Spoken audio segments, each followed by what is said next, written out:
I haven't. Are you sure? Yep. Yeah, because I think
Unmuted. I'm gonna call to order the May 25th, 2021 work session for the town of Breckenridge Town Council to order. Welcome back, everyone, from our brief hiatus during COVID. It's great to see everybody's smiling faces. We're going to begin with an executive session this evening, and Carol, who's never been in this room before, is going to start us off. I move that town council go into executive session pursuant to paragraph 4B of section 24-6-402 CRS relating to conferences with the town attorney for purposes of receiving legal advice on specific legal questions, and paragraph 4F of section 24-6-402 CRS relating to personal matters.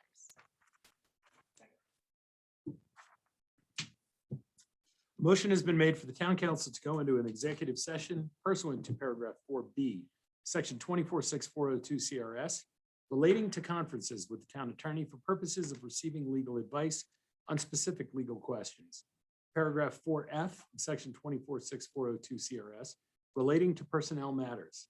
The subjects to be discussed in the executive session include: 1, confidential discussion with the town attorney of legal issues relating to the proposed amenity club ordinance, and 2, confidential discussion of a personnel matter about which the town manager wants to advise the town council. Conference with the town attorney concerns the announced subjects of the executive session, but may also include other matters that are protected by the attorney-client privilege that exists between the town and the town attorney. Roll call. Ms. Sadek? Yes. Ms. Owen? Yes. Mr. Carlton? Yes. Mr. Good? Yes. Bergeron? Yes. Ms. Giella? Yes. Mayor Mamula? Yes. All right, let's go into the lower level conference. You guys can stay here. You take all my beer.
I'm unmuting. Okay, please. All right, we are back in session after an executive session and we go to, first of all, thanks for showing up, everybody. It's nice to see everybody's smiling faces. It's just so different. It's awesome. Planning Commission decisions. We have decisions from the May 18th, 2021 meeting. Any questions? Looking forward to that meeting with Planning Commission to talk about ADUs and whatnot. Yes. Are we getting applications rolling in for the commission?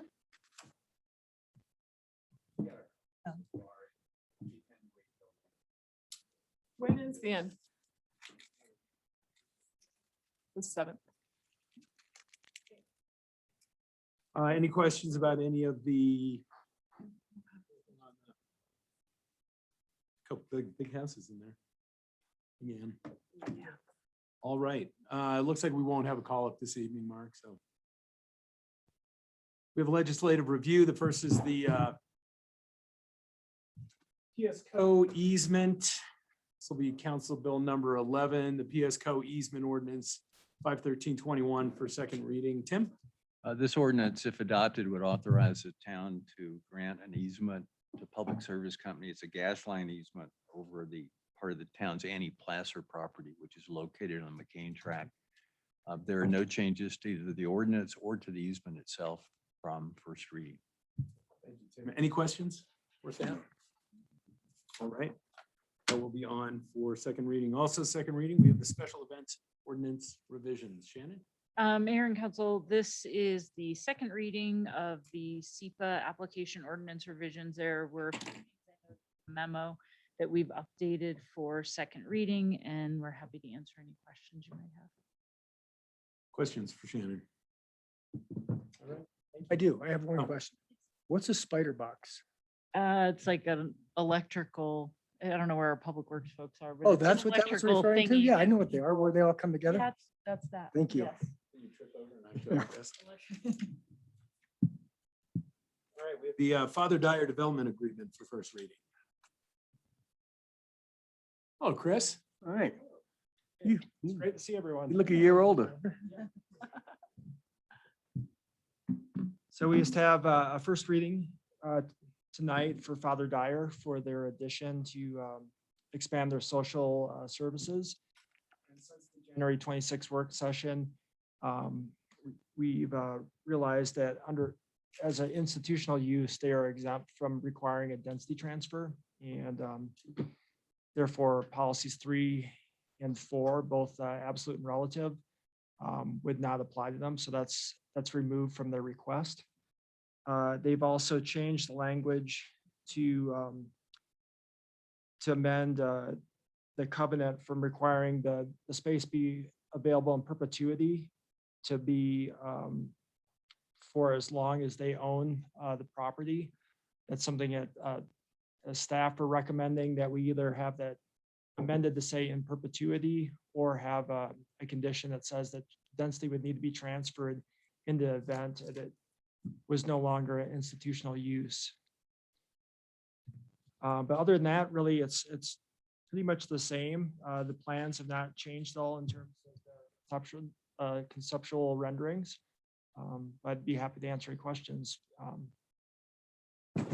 Did they have a response to that second option of the density? You know, I talked to Peter a little bit about it. Peter Grosich, who's here this afternoon. And yeah. Oh, he's not the preacher? Not the pastor, that's his father, Okay. or was his father. You know, they have to run it through. There's, you know, the multi layers of the organization. They haven't responded to that. You know, Peter also thought that it may be possible if it was ever changed from an institutional use in the future, it'd be subject to, you know, a change of use, which would necessitate that anyway. So it may not be required, but I think if that's the case, it'd be probably better to just have that in place, you know, whether instead of leaving it up to chance. Briar Rose nightclub. Yeah. Was it the El Perdido? Yeah. Right behind. Questions?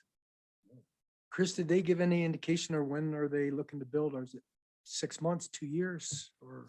don't know yet? I have not, heard that. I think, we've just been working on trying to get through the development agreement. I think they could probably answer if they've done any fundraising or any other planning. Yes, sir. Hopefully we get this development agreement. Bobby Craig is going to finish the interior design, kitchen and the food pantry. Get the cost estimates, which we're a little afraid are going to be higher than might have anticipated before. But at that point, the church will need to have a charge conference.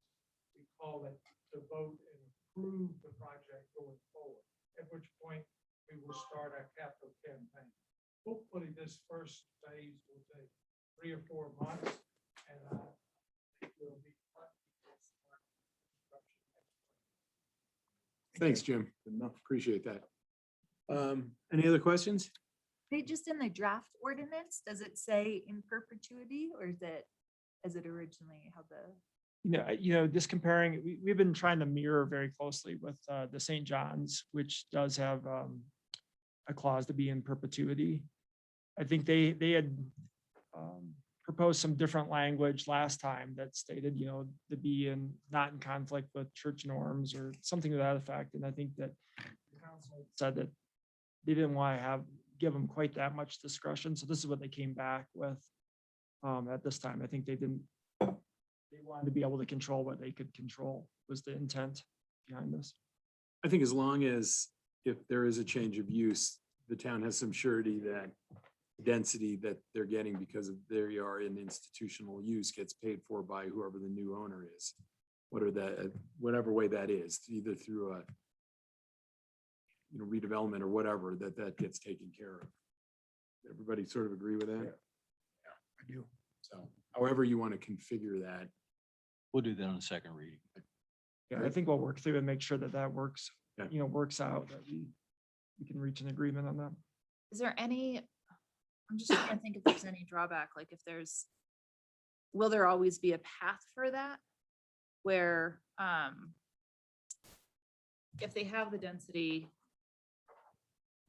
but you either, you take it away or they pay for it or something like, I guess it wouldn't be considered like grandfathered if it's a change of use or a for-profit or something like that. Like, is there If we anything- codify it, That's then they couldn't CO for There's whatever no the new way. use is. So say they sold to a restaurant chain and the restaurant chain was gonna open there, if you even would allow that, they would have to pay for the density before they'd be able to open their doors. So that'd have to be part of it. And if there's any other changes in the code that That you would- didn't allow them to be able to do that in the future, I guess there's that risk as well. It would be difficult to do other things on that street anyway, just because it is a residential area. So, Peter. Okay.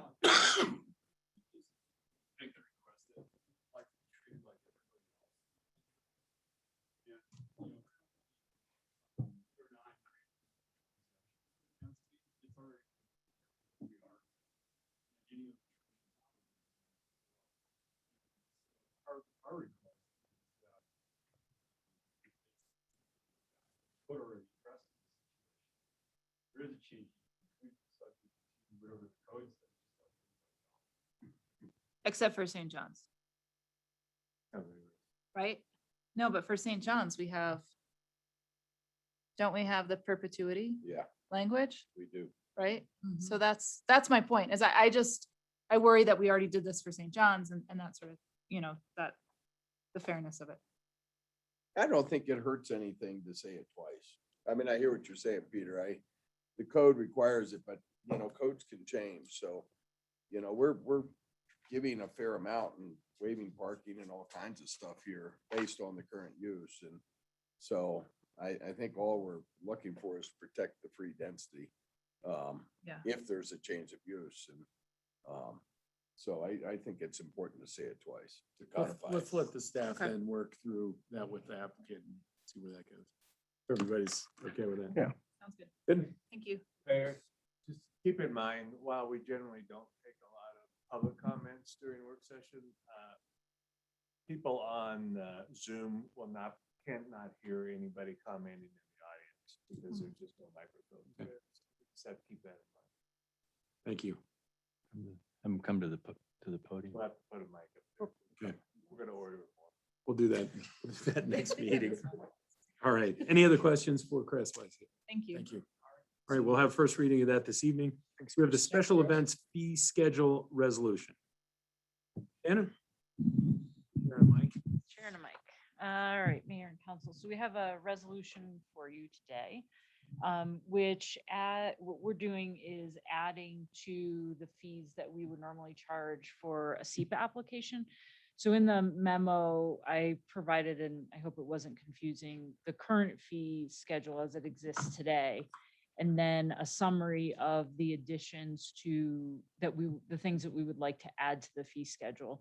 And I hope you noted it includes a change for the tiers. So we're adding tiers into the SEPA process. And so this allows us to charge a higher fee for those larger, more complicated, complex events, which do take up more staff time. We've also simplified the parking lot rental. In the past, we had a couple categories for parking lot rentals, and we feel like parking is very important, number one. Number two, we rarely allow the use of our parking lots. And so we have just one fee in there for parking lots as it stands. And we also have in the past, for the rental of town property, primarily Carter Park and Kingdom Park ball fields, that has resided within the recreation fee schedule. And so we've pulled it over into the SEPA fees for events in particular. So renting out those facilities for athletic events would still reside in the purview of recreation. And then lastly, we added the public works fees, and that was, as we've discussed previously, in order for us to recoup some of the expenses that public works incurs on events and really kind of true up what those actual costs are. The PD fees that you saw in there, those actually existed, but we hadn't included them in the fee schedule, so we've added them as well. I think one of the things that's most important to note is this is not inclusive of all the fees that are charged to an event. There are fees that are outside of council's purview, like red, white, and blue. So when we present fees to event producers, it will include all of the fees so that they understand kind of the totality of what they'd be charged. And I'm happy to answer any questions. Questions? So Carter Park, would that include the pavilion? Will that now go under events? So If would it fits people for- that want to reserve it now would go through the events instead of the rec center? Yeah, so one of the things that we're still working on that'll come through in the rules and regs is a variety, probably 2 or 3 different types of permits. So there would be a permit when what we're hoping is kind of a less burdensome permit than a full SEPA, but something a little easier to use. But yes, it would come through that. I'm thinking a family union or something like that. Yep. We do want to be able to have a clear picture of everything that's going on particularly on our town property, and also be able to have some influence over waste and things like that that sometimes get missed. So the family reunion will go through a SEPA process now. Right, Okay, but probably not the full SEPA. It Okay. would be something that is reduced. So we should have something for you probably at your next meeting. okay. And I noticed that the BHA will still be handling those town properties, right? It's like if somebody wanted to rent out a museum or one of the houses. Yeah, so Sarah's been talking with Larissa about that, because like one of the primary ones that gets used a lot is the Barney Ford lawn. And so we don't want to make a process that's overly burdensome on the BHA or the person hosting the event, but we do want to have some control over how that happens. So that's Okay. sort of that easier permit process that we're trying to figure out. Is it better to have BHA apply or the event person couldn't skip. hosting the event? We're working through that.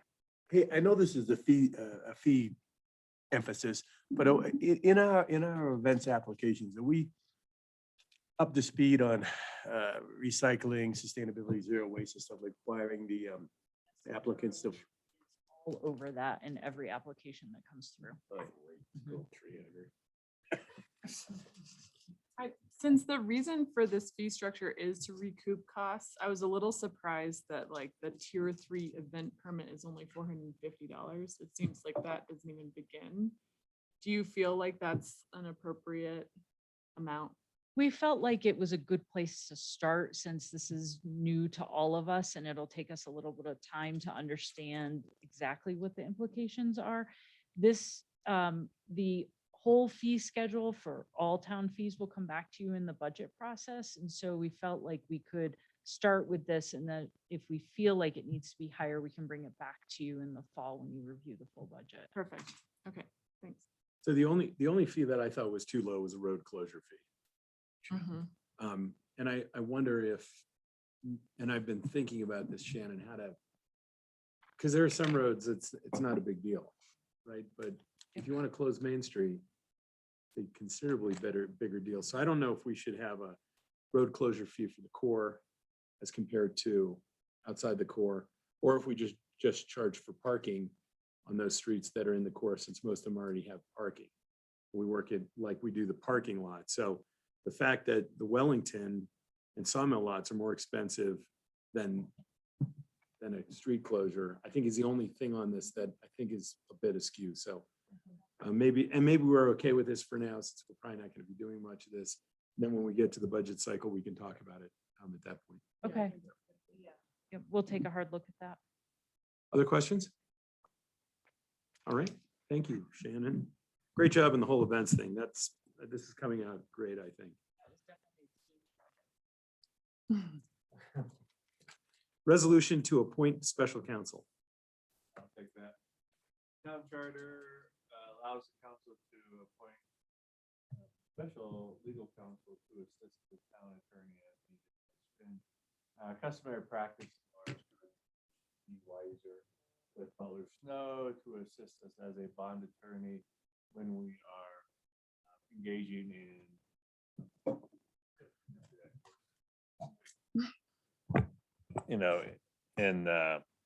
financing. And so we will be moving towards COP, certificates of participation, basically allowing us to fund the 27 housing units that we're building out on Block 11. So we look at funding about $9 to $9.5 million.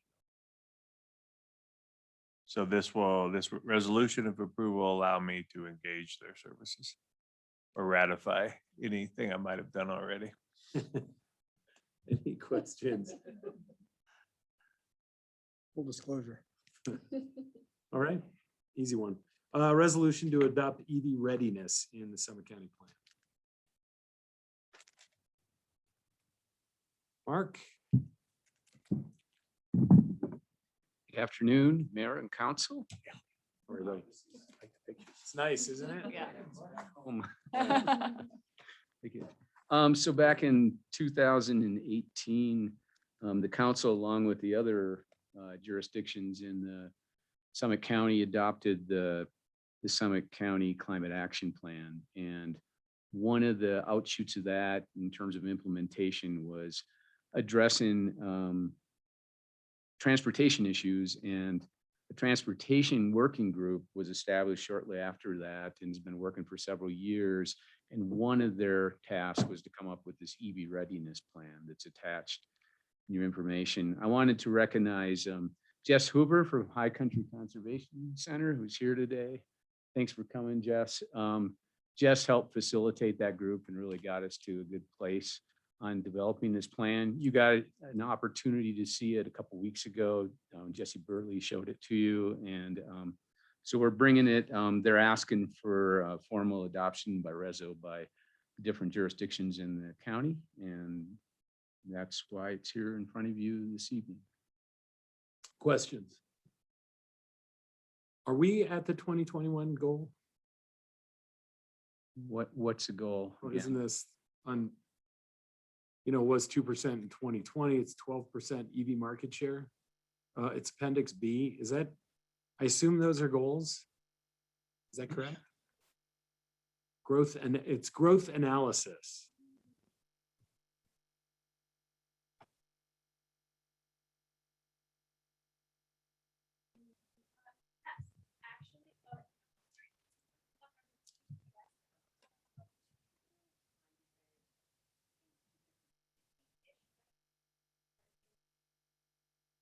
And what about the charging plugs? I think that's probably the more important thing for us.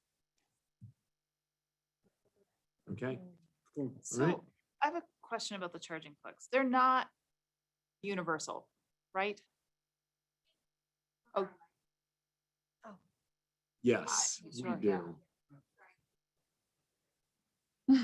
Thank you, Austin. Just come down to the table, Jess, real quick. Come on.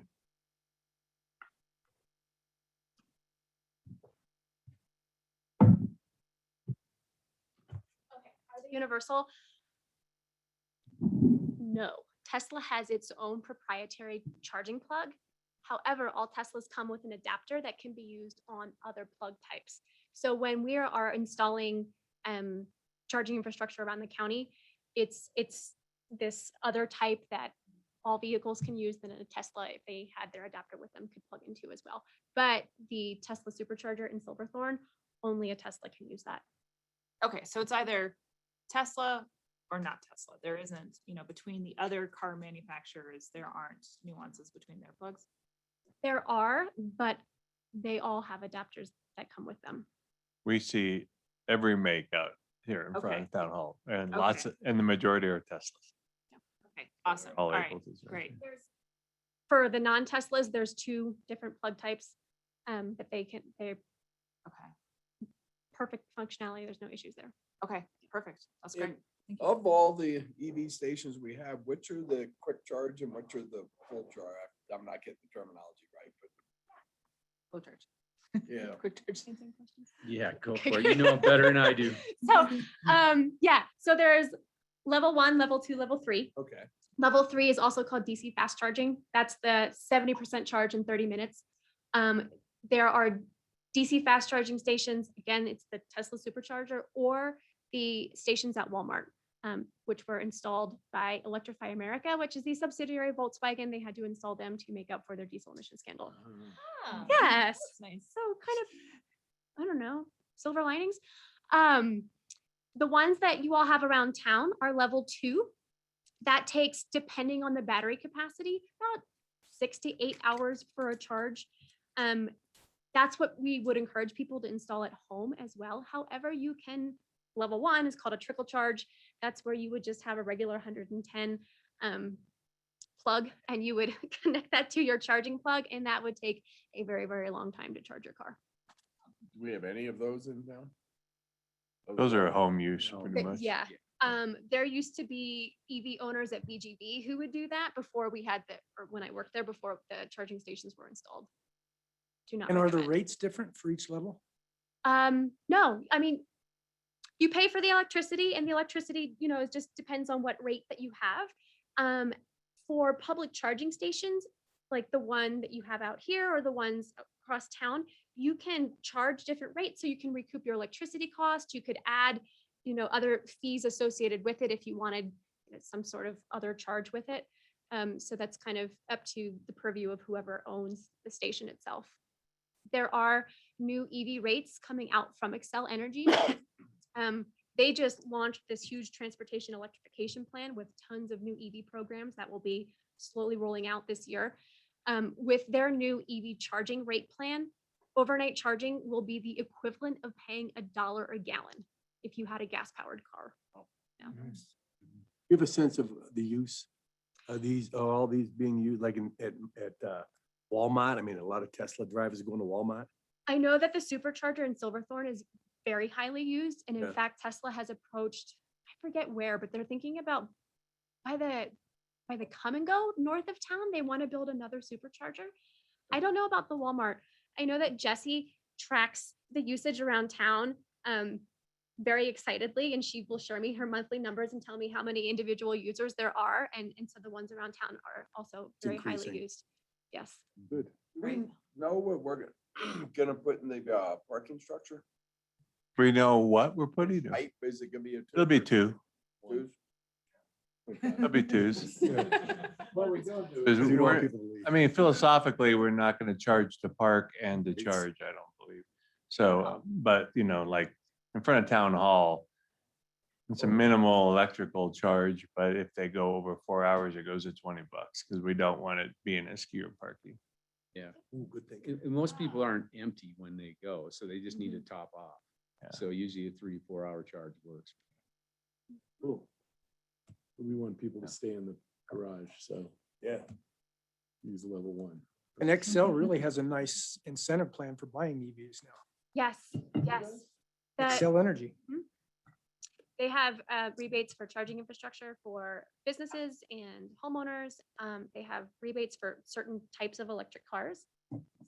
So they're pushing it. They have a goal to have 1.5 million EVs across their 8-state service territory by 2030. Wow. So they're really pushing hard. Great. Fun fact, sorry, this is not related to the plan. It is. I'm getting an EV this year. I put money down on one, but Volkswagen keeps pushing back the date when it's going to come. I got here by EV, electric bike, There you go. past Scott Reed. Flying by him. I walk, that's even better. Oh, yeah, Just so you know. these guys walk too. Awesome. Any other questions? No, for thank you. Jess? Jess, thanks for being here Thanks, Jess. to answer the questions Yeah, that Mark. That was couldn't. great. I mean, I did write the Guilty. plan, so thank you all. Thank you for all your work on this. Thank you. This is great stuff. Yeah. All right, everybody's good with this tonight? Yes. Public projects. Zoom on in. Hey, everybody. Hello. So I do not have anything to add to the memo, but I can take questions on any projects. Do you know what's going on? With by the BBC, you have to kind of go around the is that a water plant? That's Alta Verde, the housing. Oh, okay. Do you know when that's gonna be over? 10th, I believe. It's here in the memo, I think. Did you get caught over I there? went through it by mistake. Oh, maybe we didn't update this. We updated last time. I Almost believe over. it's June 18th. They're supposed to be completed. Will you ask them to kind of close the blockades a little tighter? I went through it by mistake today. By mistake. Well, no, I go, oh, I get it. I thought it was kind of like a chicane. And then all these guys in hard hats like screeching at me. What were you operating? You went E-bike? into the construction zone Yeah, or? I was trying to get to the BBC. And You in missed my all the car. signs. that Well, said- yeah, I did. See, So people tell them, don't read tell them I'm signs. sorry. Tell 'em I'm sorry. I backed up. Let's say, I will check with Columbine if anyone else has done that, and if we need to take Tighter. corrective action. You shouldn't be able to get through at all, Well, just so you know. That's- yeah, we'll look into that. Thank you for the heads up. Really made it stressful. Awesome. Other questions? So I guess I didn't realize that there's no recreational use to the tarn at all. Have we heard any feedback from that at all? Yeah, over the last 2 years, we've been reaching out with all the residents. So Yeah, that's what I thought. Okay. I mean, there's folks who aren't happy about it, All but, right. but they know. Yeah, okay. There is no alternative. But yeah, there's no other option to do that. Yeah, I don't know why. I knew we were letting them know about the construction and all that. I guess I didn't realize. Yeah, it I was added that in this week. for So the- Thank you. reach Yeah, us a broader it's good to audience. know in case we do hear. Why is it? What's the reasoning behind that? I mean, it's just because there's no water in it? It's safety. You know the parking area? Have you ever been down there? Yeah. The parking area is a staging area for the construction for Oh, one. okay. And then starting in July, we're gonna draw down the water. So then the mud is actually hazardous. So even on the east, the west side, off of Highway 9, That's all closed. that's close to, okay. There's 10, 12-foot culverts in there now. That staging area right along the highway. They're huge. Yeah, I think they're 96 inch. 8 feet. Good math. I did it right there. I'm impressed. Other questions? Thank None. you. Great, All thanks. right, parking garage, any, amazing? Looks nice. Love the pictures. I believe we're gonna do a tour on the 22nd. Wow. Wait, What time? before the work session, I assume. No, because No. we're planning commission, joint meeting planning commission. We're not doing it on the same day, right? The second meeting. It's in the June. second. We're meeting in June. Second meeting in June 22nd. Sure. Tour, 2 p.m.-ish, I imagine. Excellent. Ish. Ish. Wear some muddy. You weren't. Just make it look like nice, clean concrete. In there it is, but the site is still. Are they getting close? How Let's many use them. floors do they have left on the I think decks? we only have 4 pours left. They'll be happy to get those done. Yep. Looks great in there. Awesome. Thank you, guys. Anything else? Thank you, Shannon. Thank you. Housing Committee meeting minutes. Questions?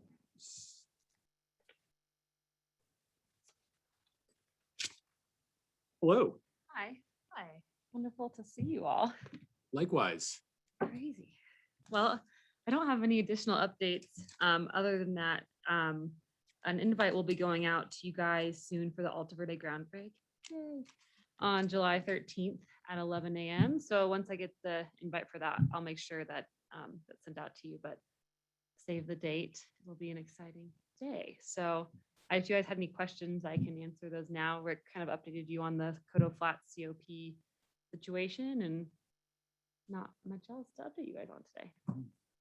2 things. I think it's great that you're doing an audit for DEI. Second question, who is Brad that has designed a map of STRs?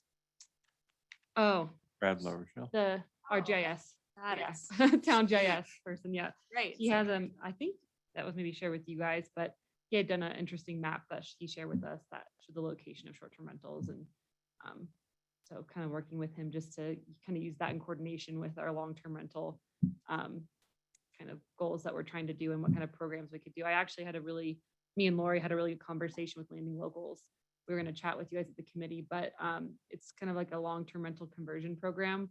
They're working with Truckee and trying to expand, but they are actually working with mostly owners on who are like, what can you do with my property? And he's like, well, long-term rental is my first goal, and then kind of goes down the list line. And so learned a lot from that conversation, and we'll be happy to kind of share that with you guys once we put that into the packet and talk with the committee. But I thought it was a really interesting program that is not really happening anywhere else. So that was really informative.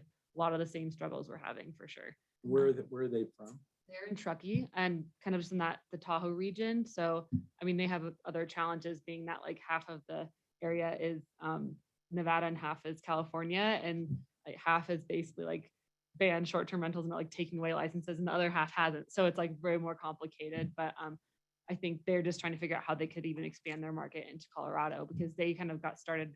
Now they've partnered with the town of Truckee to do grants for people who convert to long-term rentals with a 12-month lease. And they're actually asking they did have an income cap, but they're asking to increase that income cap for people that get this grant. So I think it would be unique, to each person that did a program like this, but even just kind of replicating the model would be interesting in there, a private entity, which is really interesting too. And I know we have a meeting this week talking about kind of where we can go. So got some really interesting information to kind of just dive into. So That's really cool. Yeah. It's the link you sent out, right? Yeah. kudos to Dick for that, because he did send me like, look at this, and it was really cool. I forget who it was, but it was interesting. Yeah, it's really interesting. Can we get Brad's map also? Can you send Yeah. that to us? That's great. Yep. What it does is we try to, so if you look at an area, you can see it highlights, and if you hover over it with the mouse, it'll tell you the number of units. So when it's a Great. multifamily, tells you the number of licenses in that, particularly if you were over Val d'Isere, for instance, right? If I remember correctly. Yeah, yep. Yeah. It's good, like, tracking over time, we can actually see how many are increasing and decreasing year over year. Did anyone meet with the Highlands HOA after they talked about that they felt that there were a bunch of, The illegal. yeah, No, but this shows it. I mean, shows that they are, no, it shows what they have. I mean, you can look at the islands and see what's there. Yeah. But according to them, there was like 6 or 7 bandit units yeah. that were unlicensed. unlicensed. And I wondered if are we acting on that at all, or? I don't know if anybody followed. We'll follow up on that and see. Thanks. Other questions? Nicole? Thank you.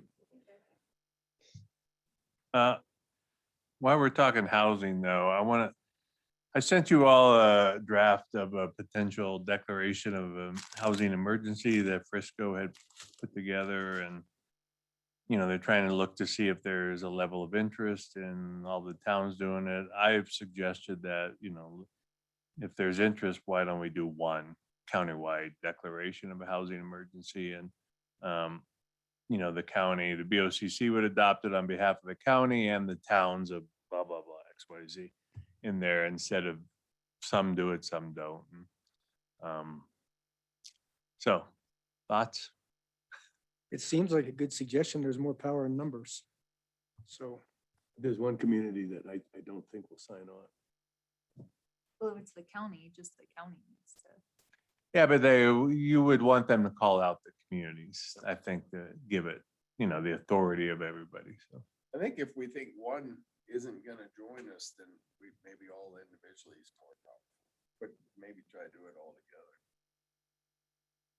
Yeah, I would agree with that. I also, I don't want it to be lip service. I mean, I also think it's something that we've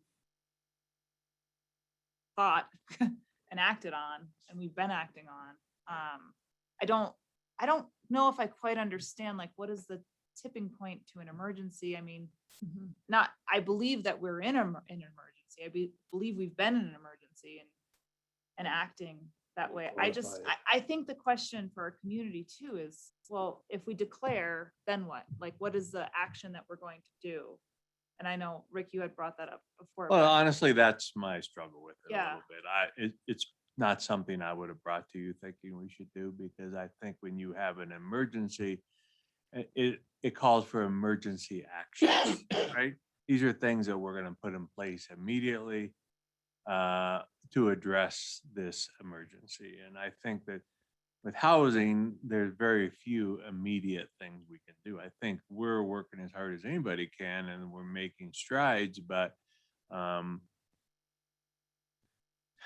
don't know. It's just, and I don't know that this is a housing emergency. What we're seeing is we're also seeing everywhere in the country right now.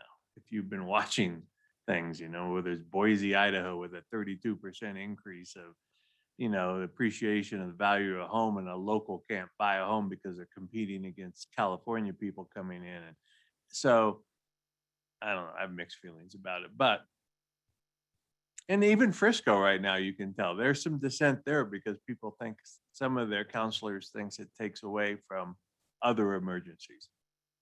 And I don't know that we need this to access funding that may be available, but it also makes a strong statement. So there's arguments on both sides.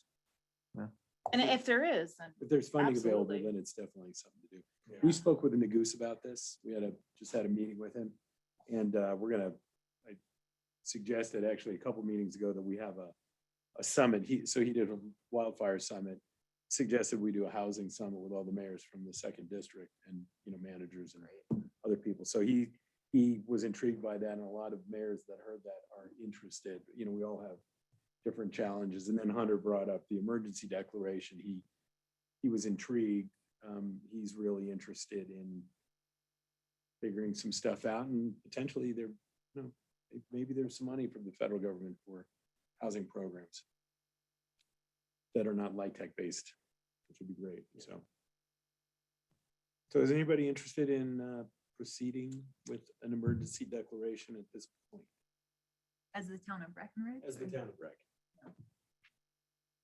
I would support, like, if it was countywide. I think that would make sense. I mean, mostly I just don't want to miss out on anything that might be available. I think I'd support it. I definitely support it on a county level. It's just one of those weird things of like, yeah, we're in an emergency, but does it mean something if we say that we're not? I mean, we are. I'm not ready at this point. I agree with Dick's mode of let's go with the county and then make another decision if the county says no. I agree with both, but prioritizing the county, do that first. Try to get that done. I would support it with the county if it's going to get us dollars quicker. We don't know, right? You have to do it We're then. not sure, But but we're taking a chance. yeah.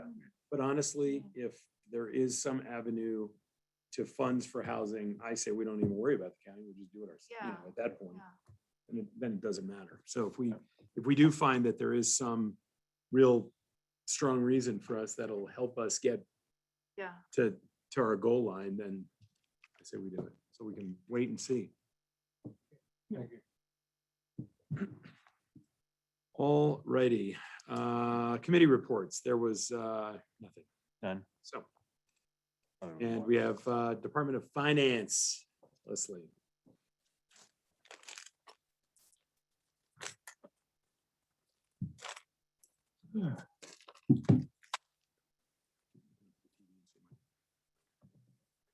Really Good afternoon. Hi. Great to see everybody's face in Yeah. person. These are the April financials and March sales tax that we were reviewing in the packet. Just as a reminder, when you're looking at how we did compared to budget, that's very conservative budgeting that we did in light of COVID. And looking at sales tax, I think it's more important to compare to the 2019 as a more normal year. And in doing so, we were up 5% as compared to March of 2019 in all sectors except for restaurants. We're up. Stupid restaurant. It's great to see recreation picking up. They had some summer enrollment in April, so those numbers were starting to do better. And additionally, since the packet was published, we do have some April sales tax numbers that Heather had compiled. Keeping in mind, this is a lower volume month, but overall, if you wanted to compare to 2020, which obviously we were closed, we were up 303%, which is not very relevant since the COVID closure. But more relevant is comparing to 2019, and we were up 42% over 2019. A lot of that was Even restaurants. Yep, even restaurants. Restaurants were up 17% over 2019, and obviously there were changes and restrictions. One thing important to note is so lodging numbers. Lodging numbers show currently that they're up 142% over 2019, but lodging is largely reported based upon reservations, not stays. So what that means is that lots of people are making reservations right now for lodging. We also have some May real estate transfer tax numbers. We are currently at 429,000 versus a $600,000 budget. Tell them I'll tell you who knocked it out of the park in April is retail. Yeah. So retail as compared to 2019 was up 35%. Great. Can you add a column for the next? Can you add a The percentage. 2021 to 2019 column? Please. Yes, certainly. That would be helpful. Any questions? Is it, Brian would send me the financial report, like in an email. Can you do that? And I don't read it. I just forward it to some people that are interested. Sure. Would you He like me does to read it. send you the link to where it's posted on our website? Oh, that'd Or be do you good. want it attached? No, that'd be fine. The link, that's what Brian does. Could you label it Jeffrey Bergeron's financial analysis for the citizens of Breckenridge? Thank you, Jeffrey, for this. Simplify it a little bit. Yeah, that'd be cool if you do. Will do. And before the meeting, we'd send that to you No, just like with now, right now. Okay. tomorrow, just That's super. sometime in the future, so I can email it, forward it to some concerned citizens. I'm Mayor Pro Tem, so a lot of people come to me when he's unavailable. This is what I miss with Zoom, is this. This is what I miss. So, yeah, seriously, if you could just, that'd be great. Thank you, Leslie. Thank you. Great to see you. Thanks, Leslie. We are Amenity Club work session time. All right. While Leslie's walking away, I really want to thank IT that works in her department and also Helen, because they scrambled these last few weeks to get all this new equipment in place so that we could work on these hybrid meetings and still have the community. I mean, I think we have, we're showing 36 people that are tuned in watching this, and there's some bugs that, hopefully we can work out. And one of those is we do need another microphone, which we're ordering. So, but they worked really hard to try to get all this stuff installed. See that we can make that thing dance and move that camera up there. and do Really? all kinds of I'd like a close-up. Could we, Perfect close up. yeah. Okay, there. Could we do like some of these other, like BOSAC? It'd be nice if we could have BOSAC on a Zoom so that people could tune in. But some of these other committees that are. I mean, They were talking about that last night. Yeah, I mean, I don't know really what, what it takes. you know, I think all of these committees, you know, you appoint committees. And if you feel that it's important for those types of things, I think you need to share your feelings and, because I don't know what you were looking at with planning and if you were gonna try to have a similar planning sets in here. And so you, if you're gonna ask BOSAC to do that, they've got to be able to set in here and use the equipment that's available and that kind of stuff. So.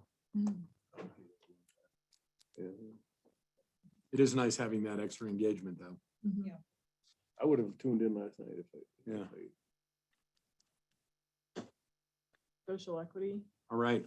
Yeah. I mean, there's some great stuff that, I mean, it just seems like, yeah, it seems a shame to miss out. Yep. When all these great conversations are happening. Yeah. I agree. They're public meetings and it makes it more accessible. Yeah. So That'd be many of them great. are at the evening. Mess with the Taking your height of gavel. chair. All right, amenity club policy. Okay, thank you, Eric. So, yeah, month or two ago, we extended the moratorium, I believe, through the end of August. And to give us some more time to work on this, we've obviously had some earlier iterations. At this point, rather than come in with code language to you, we wanted to step back because we knew maybe we weren't quite on the right path with the things we had developed earlier. And so bringing that to you, kind of really looking for your feedback, and then whatever council desires, we can come back in terms of some kind of, changes to the code and an actual proposal. But the two things outlined in Chris's and I's memo here is one, density, and just for clarification purposes, that the amount of free density, so to speak, that could be used for amenity clubs is fairly limited in most locations, with the exception of peak 7 and 8, where they have that 600% mass bonus. But in other situations, there's 25% mass bonus for common areas and amenity spaces. And the common areas are things like hallways, lobbies, stairwells. Typically, that uses up most of that 25%. There may be 1 or 2%, a couple percent left. In the examples, Chris did some research on that, and that's what he found, maybe a couple percent left. So for example, on a 100,000 square foot building, there may be 2,000 square feet that they could use of free density. Anything beyond that, they're gonna have to have commercial density for anyway. So we wanted to point that out for the council because it, just to clarify that it's probably not affecting a huge part of the density issue. And then on day visitors, really, we previously talked about a couple things regarding should they be limited, the club visitors, to parking or possibly rooms, the number of rooms. So if a hotel is 95% occupied with rooms, the last 5% could be used for day visitors. Or should we just base it on parking? Whatever available parking is there, they could use as well. And we're really looking for council direction on that. So at this point, I'll turn it over to you. If you have any questions, Chris or I would be glad to try to answer them. Thank you, Mark. First of all, let's talk about the density. Questions about density? Dennis, you look like you got something. Yeah, I think, first of all, I wanted to thank Chris and Mark for the clarification. It really helped. And actually, in your clarification, I got my answer on density, so thanks for that. Could you tell us again, out of that 25% density, what part is usually left over after hallways and common areas? Typically, and this is 23% of that, or of the 25% total, 23% would be used for the hallways, common areas, leaving 2% left over for actual amenities. Now that's going to vary from project to project, obviously, but in general, that's what we see. Yeah, we looked at all the development up at the base area, peak 7 and 8. even including the East Peak Hotel, which is approved but not under construction, and also the wealth development out by Tiger Road. And that was the average. I think the range was around like 20% to almost 25%. But by and large, most of them are right around that, it's like 22.5 to like 23.5. And that density bonus or that mass bonus is for any large lodging type. Right, condominiums, hotels. Yeah. Any condominium, hotel, or any other building in that sort of range gets that 25% mass Correct. bonus, Correct. whether they're putting amenities in or not. So just clarifying or repeating, the amenity club ordinance has nothing to do with that 600% bonus that was in place for years. Well, not that many, but 10 or so. Couple years. And we, a year or 2 years ago, by ordinance, removed the 600% bonus. So that's really off the table here. That's not being Yeah, discussed. actually, just, you're on the right track, Dick. The 600% bonus is in the peak 7 and 8 master plan. So that only applies to those properties. So that's still there. What we removed a year or two ago was this extra bonus we gave for amenities at what it says in the code is you should provide amenities at a 1/35 ratio. So for every 35 square feet, 1 square feet should be amenity space. But we doubled that and gave an extra bonus for that. The council decided to take that out a couple years ago, whenever it was. That's what I thought. I just wanted to be sure. The wealth development also through the development agreement had a bonus, not as high as peak 7 and 8, but there was kind of that trend for a while where I guess we were encouraging larger bonus areas, but it's really limited to those geographic areas of town under a specific master plan or a development agreement.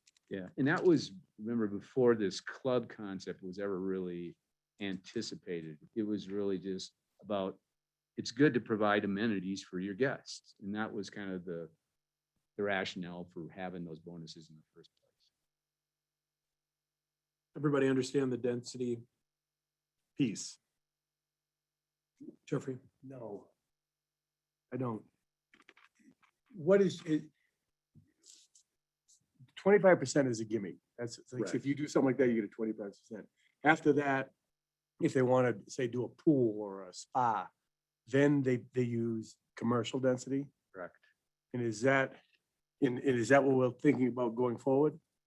Or are we thinking about not doing that going forward?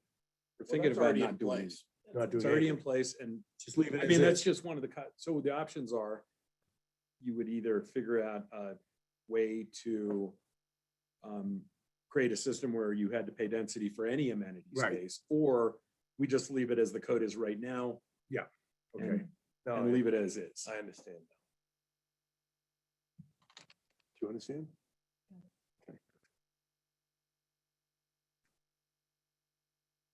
Any other questions Oh, density. about density? Just about density right now. How does the council feel? Dick? I'm okay with the 25%. I think it seems to be so close and some projects seem to use almost all of it. So I'm fine with it. Dennis? Yes, I'm fine with it. I'm fine with it. Jeffrey? Yep. Basically, the code, we won't address that. It'll stay the way the code currently is written. Okay, now day visitors.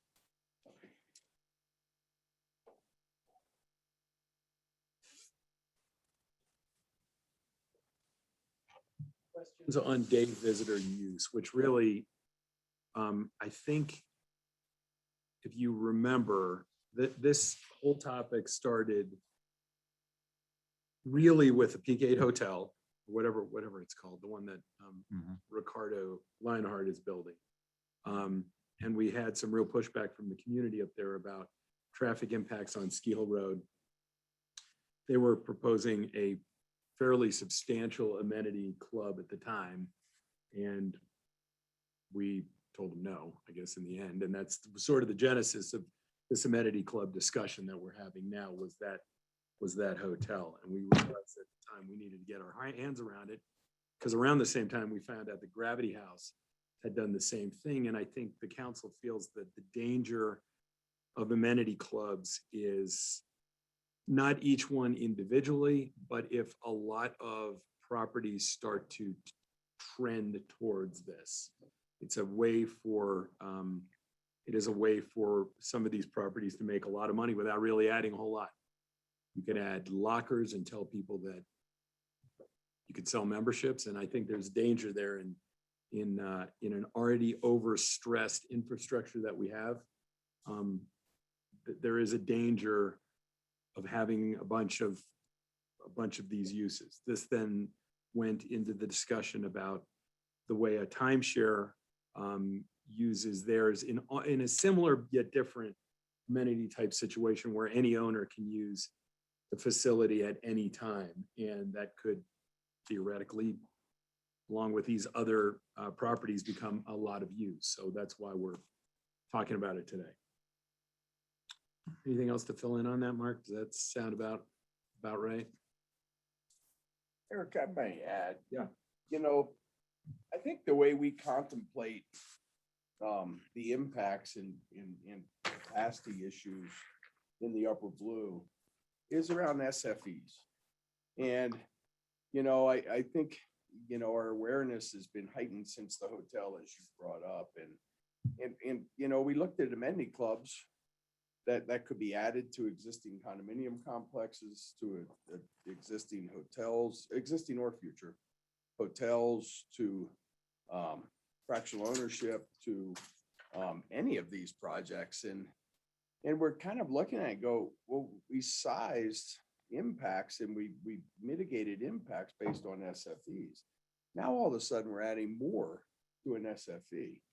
So, you know, and I think that's why we're working on this ordinance to try to get our head around amenity clubs, because I think they're here to stay, and they're going to continue. I mean, our first was Gravity House, or, you know, and I think there'll be more to come. We have a lot, you know, this is probably the beginning of the redevelopment of our valley, and it's coming. So I don't think this is geared towards any particular type of property or property at all. It has to do with the gridlock that we have, 40, 50, depending on, you know, how you measure it. But, you know, we just did another survey of community sentiment, and, you know, and it was not undifferent, not at all different from 2019, when, you know, there was a lot of concern around those days where the capacity of our valley is stretched, and we've got traffic, and our grocery stores are packed, and our sidewalks are packed, and our trails are packed, and everything is packed. So this is, I think, what we're trying to do is to address that. So we use SFEs, we know what the parking is, but we don't really know what the congestion factor is. Well, we do. I mean, Other than the feeling. we know the size of the properties. We know, you know, yeah, you don't know if a, you know, a hotel room is going to have 2 cars, 3 cars, 1 car, no cars. We have a robust PR campaign going right now through the BTO, and driven by our destination management plan, with, you know, more boots, less cars, around trying to get our destination guests who are coming for multiple days to leave their car and bring a shuttle. And we're having a lot of success, you know, so we're seeing properties of all types, you know, hotels, condominiums, fractional ownership, where, you know, I don't know the number that Lucy would probably know, but, you know, 70, 80%, you know, we're saving 20, 30, percent of people are coming without cars.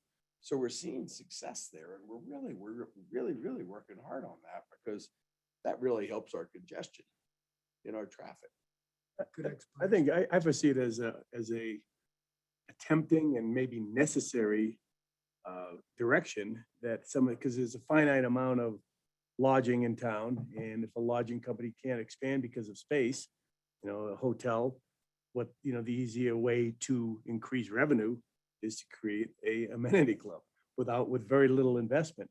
And so I can see that being very tempting down the road when things get more expensive, everything's more expensive, and these guys and gals gotta make the bottom line. So an easy way to do that would be with an amenity club. And that guy up at PK, Ricardo there, the Lionhead, the Lionheart, that kind of caught us by surprise. We kind of approved, kind of worked with them of how we're gonna work with this new entity. And then out of the blue, it just seems, by the 11th way, hour.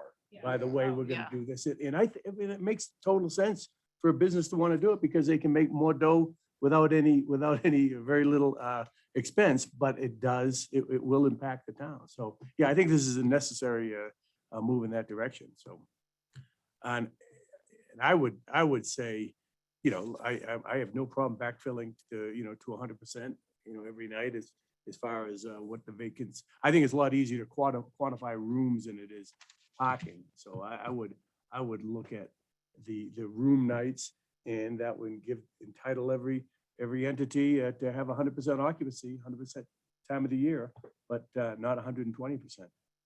Yeah, I agree with that. I agree with the fact that it's per room, which essentially translates to SFEs. Because when a property comes through the planning process or development agreement, it's, we discuss those rooms. And, when we talk about parking, it's per, percentage per room, that sort of thing. And I just think that amenity club equals that ability to go from 100% to 120, 130, whatever. And that equals congestion. So I know it's a bit of a chain effect, but I think it comes back down to what was agreed upon between the town and the property and those rooms and what was allowed with parking and that sort of thing. But I think overall, we're trying to make sure that, everybody just sticks to what the deal was when they signed up, and that they don't go from 100% to all of a sudden 120%, 130% without, because of that congestion, because of that impact to town. I want to throw out this example though, just so everyone's clear. There's the small gap where you basically have the mass bonus, but the other gap really is being quantified by SFEs. And there's a gray area. There's a question that Graham Frank asked me. He's like, well, how would you address the spin studio in Main Street Station?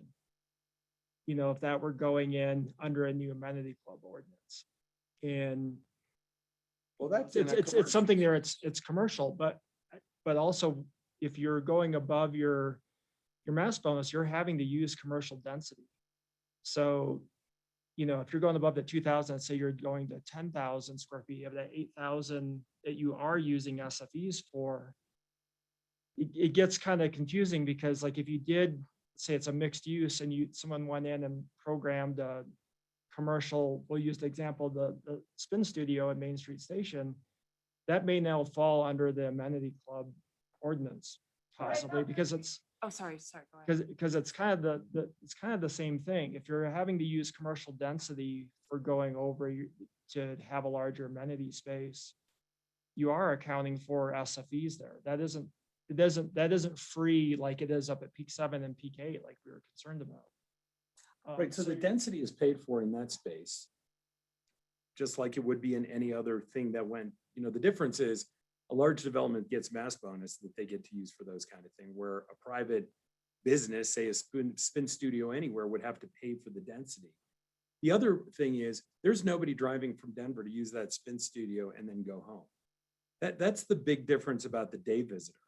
The people that are using that spin studio or, just about any other commercial operation in the county they're here.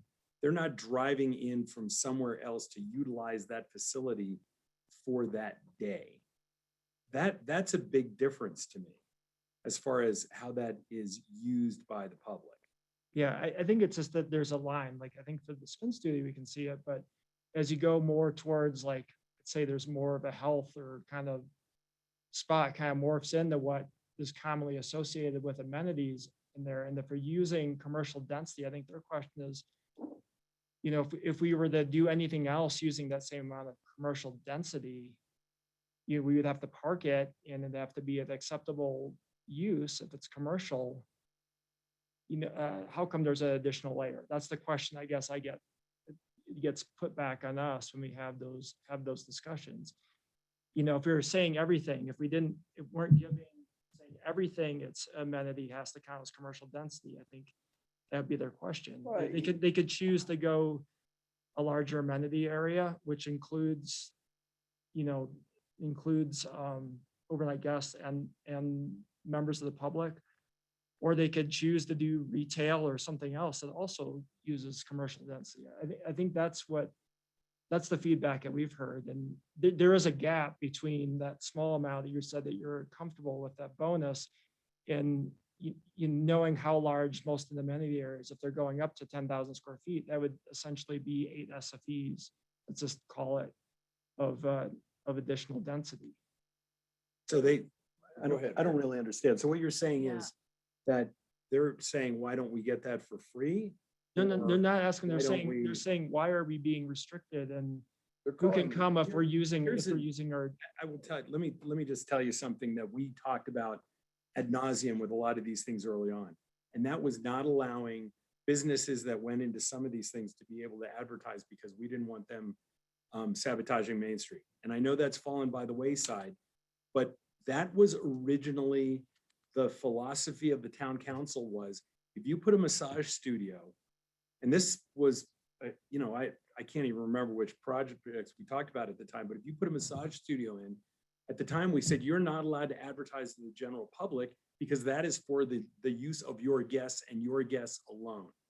And that was the philosophy at that time. And somehow we got away from that, but it's in that same realm. They had to pay commercial space for that massage studio, just like they do for anything if they build a massage studio in a hotel, they have to pay for that with commercial. That is for the use of their guests, not the use of the general public.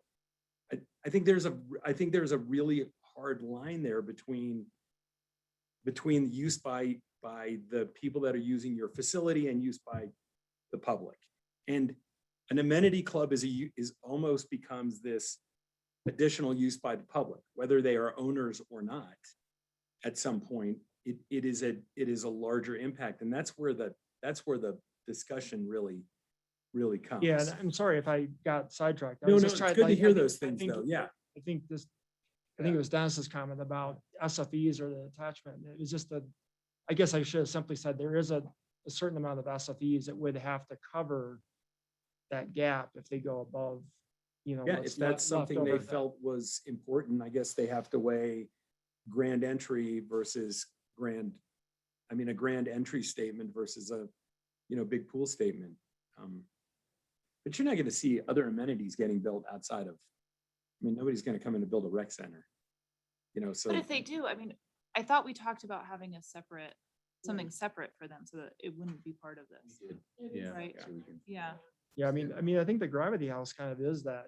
It's that Well, real gray that's- area because it is kind of a rec center, but it's kind of slope side. It's, Yeah, and there's degrees of gray, I think, in some of these. But it's, no, the Gravity House absolutely is driving this ordinance as well. We've realized here they're coming. Here we go. It was the hotel and then Gravity House and time for an ordinance, it's. And when gravity, and I'm still trying to understand now what you just said, but with Gravity House, let's just look at the parking. They're parking for their hotel, right? Do they have to provide additional parking for the people who are just using the gym? They did, yeah, we could treat it as commercial. If you know the history of that property, we had the kids museum, we had fajitas Yeah. before that, Yeah.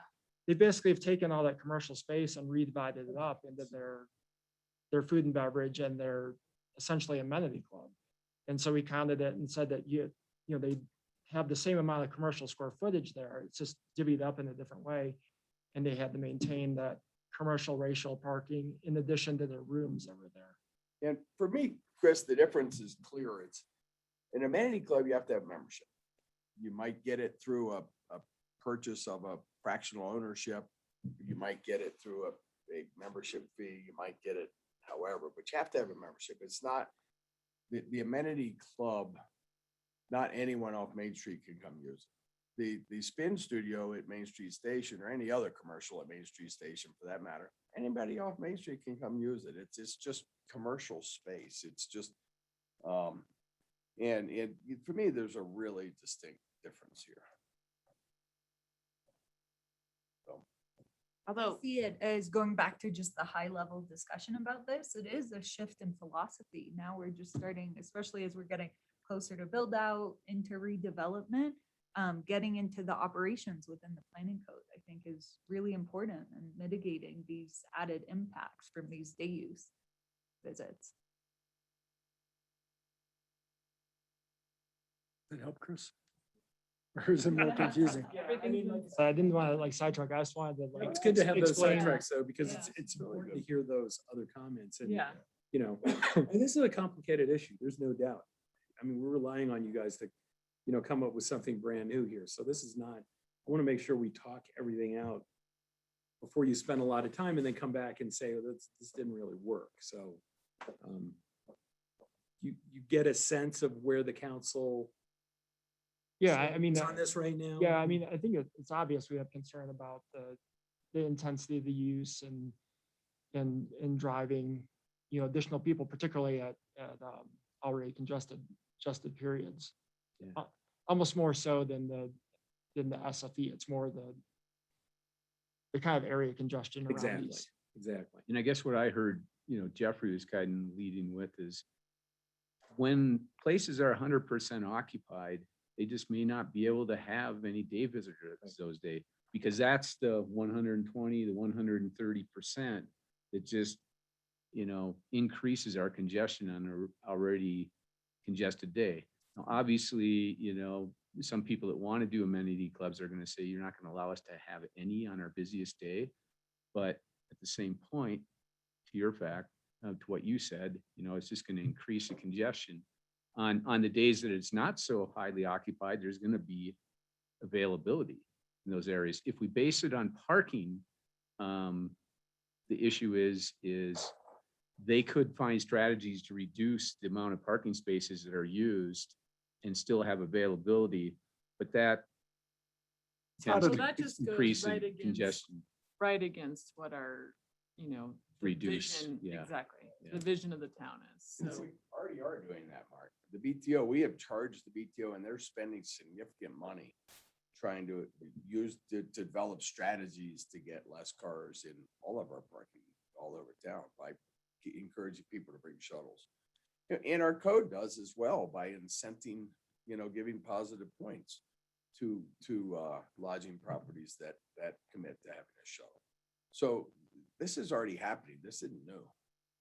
You know, so we're, you know, that potential for 120% capacity on our busiest, highest impact days, those 40 or 50 days where our capacity of the valley are really being strained. yeah.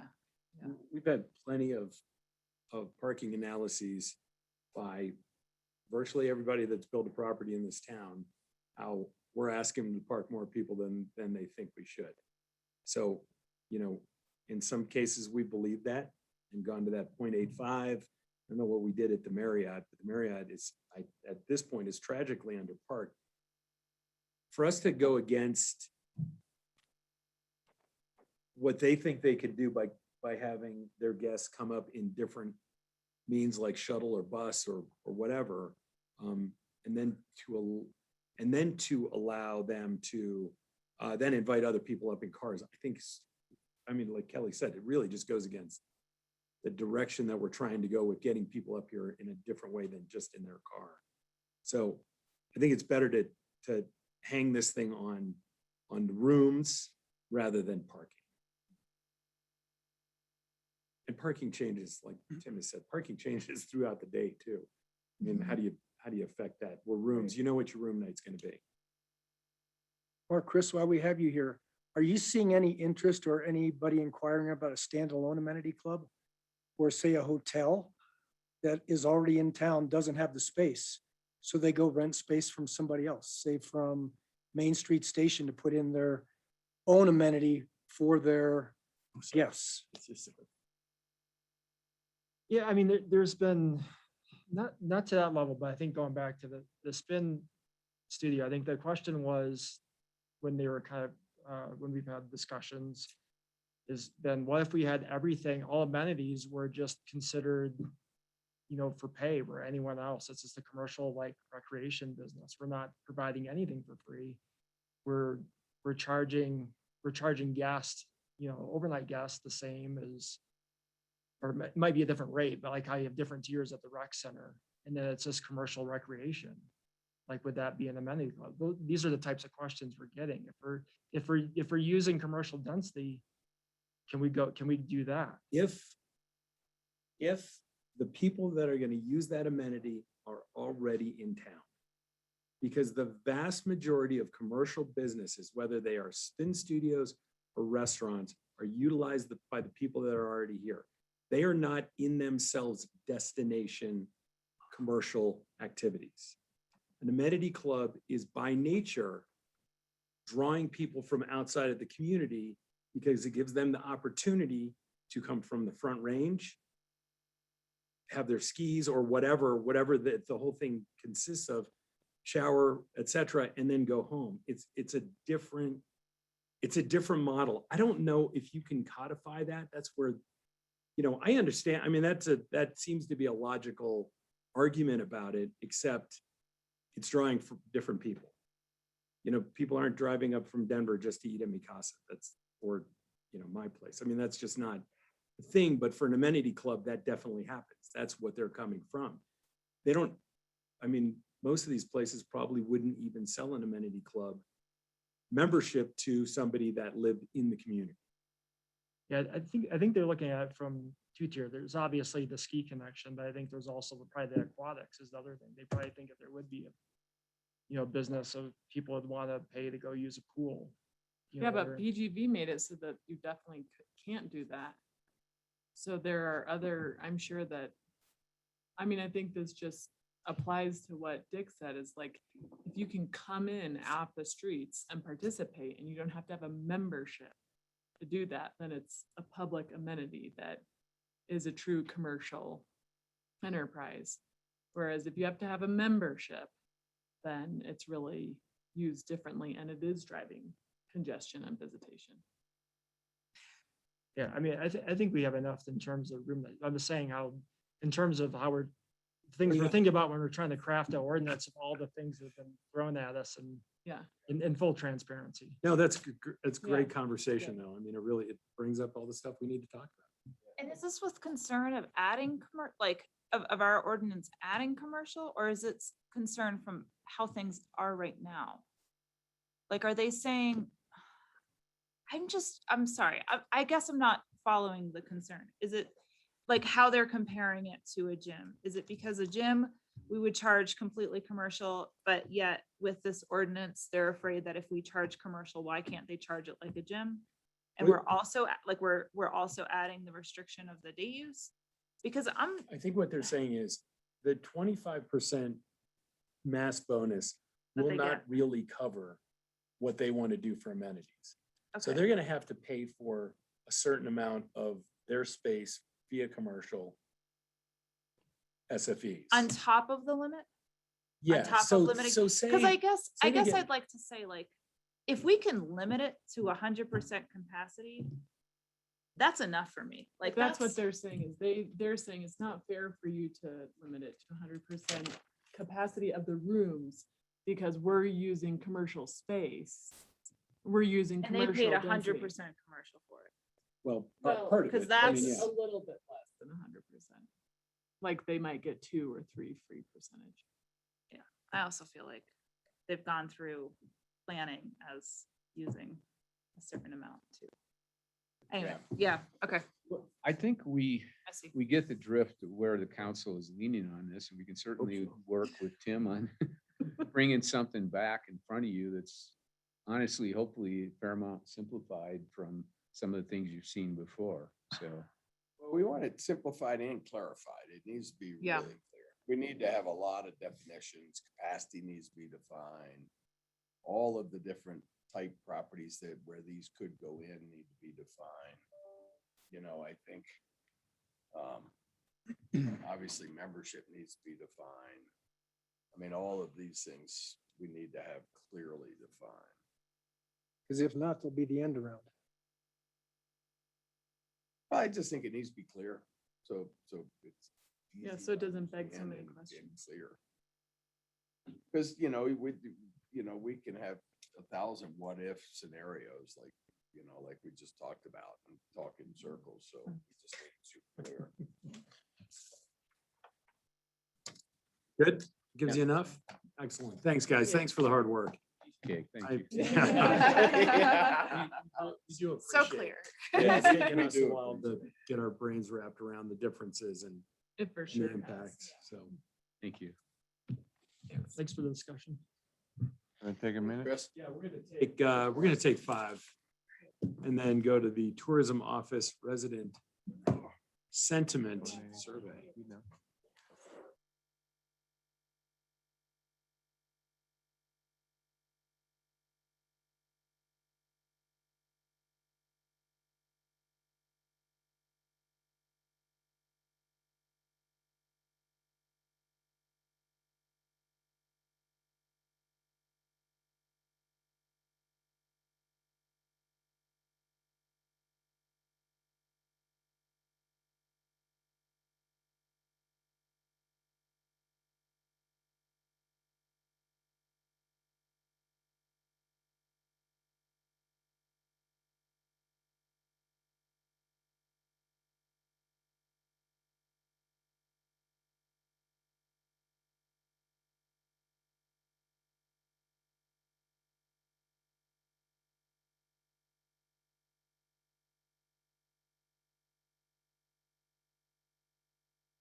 Lucy K. Hold on. Hold on, 1 second. Oh, We're sorry, doing it sorry, sorry. In a different way, but I'll tee it up. While we're doing that, thank you for having us. It is so awesome to be here in person and see like real people. And so we're happy to be here.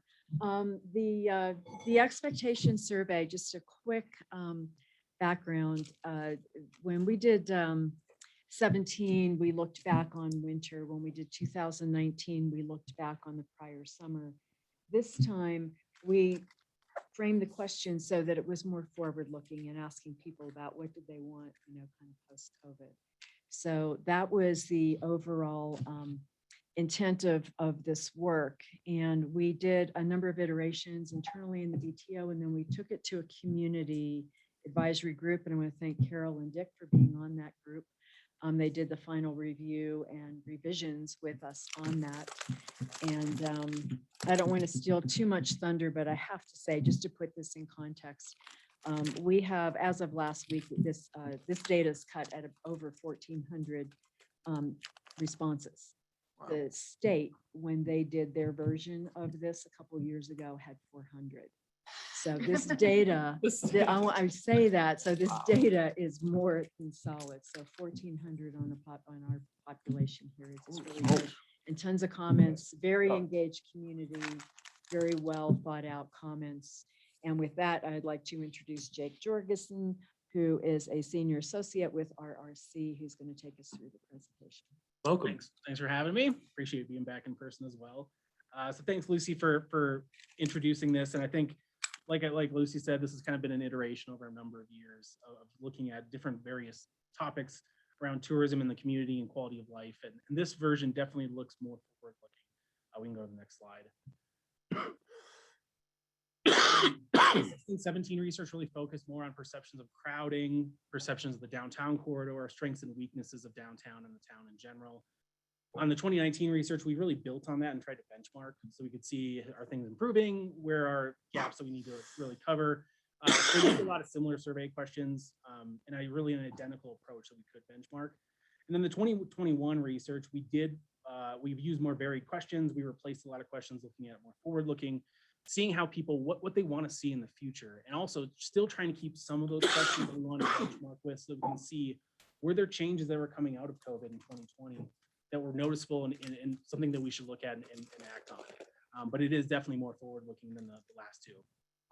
As Lucy mentioned, the response has been great. We cut this off a couple weeks ago as we were putting this presentation together. There's more responses online. We're planning on keeping it open for a couple of weeks. People are still participating. The way we got this word out for these, the way we have done this for each iteration is we've mailed postcards to a variety of different list sources, and we try to cover as many bases as we possibly can. We mailed postcards to all available PO boxes in Breckenridge. We use the non-resident records of people who get their mail elsewhere for second homeowners to try to include them in the conversation. We use the Bolt list and the business associations to get business owners to participate and try to have them send that out to their employees as well. And then this time we put QR codes on buses to capture people that may not live in the town but are employees of the town, because their opinion will matter in this as well. So these numbers will change over time, but with this many responses, you're going to see small shifts here and there more than likely. So we can go to the next slide. So to kind of launch into the results, we first want to just look and highlight some of the demographics. And on the next slide, you can see one of the things we asked on the very first question was the respondents' residency type. Do they live year round? Are they a second homeowner? And what we've seen in all the demographics, including income, age, family status, those kind of questions is really consistent results from 2021 to 2019, which really gives us confidence that we're measuring the same types of people. Like we're getting the same responses from the whole community, which is important kind of to make some of these decisions and around benchmarking. You can see in these results, about 52% of people who responded are year-round residents, roughly a quarter are second homeowners. Then you have some people that are Summit County second homeowners, but still come into town and use facilities and whatnot. So it was really trying to be wide ranging of who we talk to. Go to the next slide. This kind of launches into some of the meat of the presentation and some of the questions we want to answer. And we first started off looking at different perceptions of the community. And one of the big changes that we added this year was looking at more quality of life type aspects. We focused a lot on tourism last time, but we also wanted to add in more just general attributes about the town that people saw as high priorities. So on this graph, and it's a little bit of a busy graph to read, but we asked people how much of a priority were a number of attributes of Breckenridge moving into the future, with 1 being not at all a priority to 5 being a high priority. And you can see that in this red circled group, there's a lot of priorities that are above the 4.0 level, which means that these are things that are pretty darn important to a lot of people. You know, you have access to parks, trails, and open space is the #1 priority, which is not surprising in a community like Breckenridge. Recreation opportunities is number 2, but you also have maintenance and upkeep of town, the small community feel. You know, getting that community feel is something that we've heard time and time again in these studies that's important to people. Of course, things like public safety, traffic was something that people saw as a priority, and you know, typically people see traffic as more of a negative thing, but it's something that they brought up. But again, there was a lot of these things that were pretty high priority. I'll mention that, you know, things like childcare and shopping opportunities were lower in terms of the overall priority, but for the people that use those, you know, people that need childcare, that's a really high priority for them. So just to take that and kind of in the context of that. And I was a little surprised to see housing down lower here with what we're going through, but probably have housing now. Yes, and that's something you'll see on the next slide of where that pops up, because I think once you break it down to these groups that, you know, rely on certain services or facilities more, you're going to see differences in their priorities. Next slide, we asked about what are some perceived threats of quality of life. Every community has some kind of threat that could affect their quality of life, and we had a list that people could choose from, where 1 is not a threat, 5 is a serious threat. The #1 threat, building on that point, is affordability of housing for workforce. So even though if people have housing, they still realize it's a problem and it's a challenge, and it's something to look for. You know, changes the scenery and their natural environment. Again, in a community like this, people like the reason they live here is because of the natural beauty and the recreation opportunities as well. Availability of jobs that pay a good wage. Again, these are a lot of things driven by things that are not necessarily unique to Breckenridge, but it's a lot of mountain communities, larger communities across the West, especially have been hearing these same kind of conversations, especially in the past few months. I have a quick question. Sure. So looking at the wording of how much of a priority are the following attributes of Breckenridge moving into the future, do you think that there's any way that could be interpreted as what are priorities for Breckenridge isn't like the town of Breckenridge, or like as like this Sure. body? I don't think we phrased it more in a community aspect. And Okay. most of the questions we're talking about just in general, the Breckenridge community. I don't think most people would interpret it that way, but Okay, it's a good point to bring up. like instead of like for the individual per se, but okay, got it. Yeah. All right, thank you. Yep. A couple other things on this, you know, population growth, loss of sense of community, those things that were, you know, definitely things that people noticed as potential threats that could affect their quality of life. We go to the next slide. There was a lot of the remaining slides build off of this concept called Net Promoter Score. Net Promoter Score is used in business world, it's used in the tourism world a lot, and it's based on asking a question of from 0 to 10, on a scale of 0 to 10, how likely are you to recommend X, Y, or Z? For instance, we asked this question of how likely were you to be to recommend Breckenridge to a friend or colleague as a place to live? And we also asked it, how likely would you recommend Breckenridge as a place to visit to friends and family? What this score allows you to do is group people into different categories called promoters, passives, and detractors. Promoters are people that are in the 9s and 10s. They're the ones that are really adamant, really positive. They're the ones that are going to, you know, spread the word about living in Breckenridge or visiting Breckenridge. The 7 and 8s are people that are more passive. They're not as passionate, but they're still quite positive. And then the 0 to 6 scale is what we call detractors, which they're not as positive. They might have more negative opinions towards certain things. And you can use those kind of segments to group results to see different types of opinions by people who participate in the survey. In this case, you can see on the top question, how likely would you be to recommend Breckenridge as a place to live? 28% of people were promoters in the 9s and 10s, 30% were the passives, and then 42% were the detractors. And to come up with a score, they call it the Net Promoter Score, you essentially subtract the percentage of detractors from the percentage of promoters. What's the difference between those two groups? So for instance, for the place to live question, you're looking at about negative 14%. And then on the opposite side, on the recommending Breckenridge as a place to visit, it's much more positive. You know, 66% of people are saying yeah, I'm a 9 and 10, I'll recommend Breckenridge as a place to visit. Where you only have 16% of people who said, you know, they're in the detractor range of recommending Breckenridge as a place to visit. But I'm sorry, but on as far as recommending Breckenridge a place to live, I mean, that might not mean that they think it sucks. Right. It might mean that it's very difficult to live here.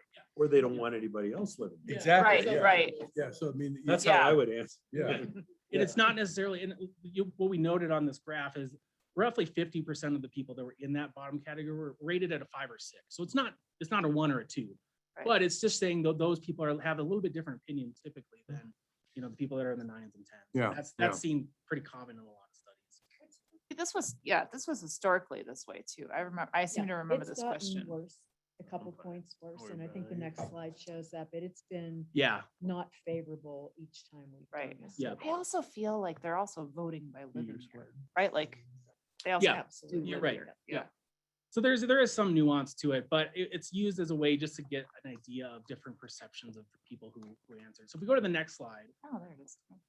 this is where you kind of see those percentages break down, where in 2019, the NPS score for people living and recommending Breckenridge as a place to live, it was -2%. It's now -14%. So it has dropped somewhat in the past few years. But again, you can see that the people as a place to visit, it's much more positive. They know that Breckenridge is a nice place to live or visit, but there are some challenges, I think, to people saying, you know, the living situation, and it's not all negative. It could be just mixed opinions. Well, About Again, you know, with so many people, you know, kind of responding that it's difficult to find a place to live, you know, housing and all that, they can say, well, you know, would you recommend living here? Well, no, you can't get a place to live. Right. So. Right. Yeah. It's hard to live here. It's hard to live here. I would.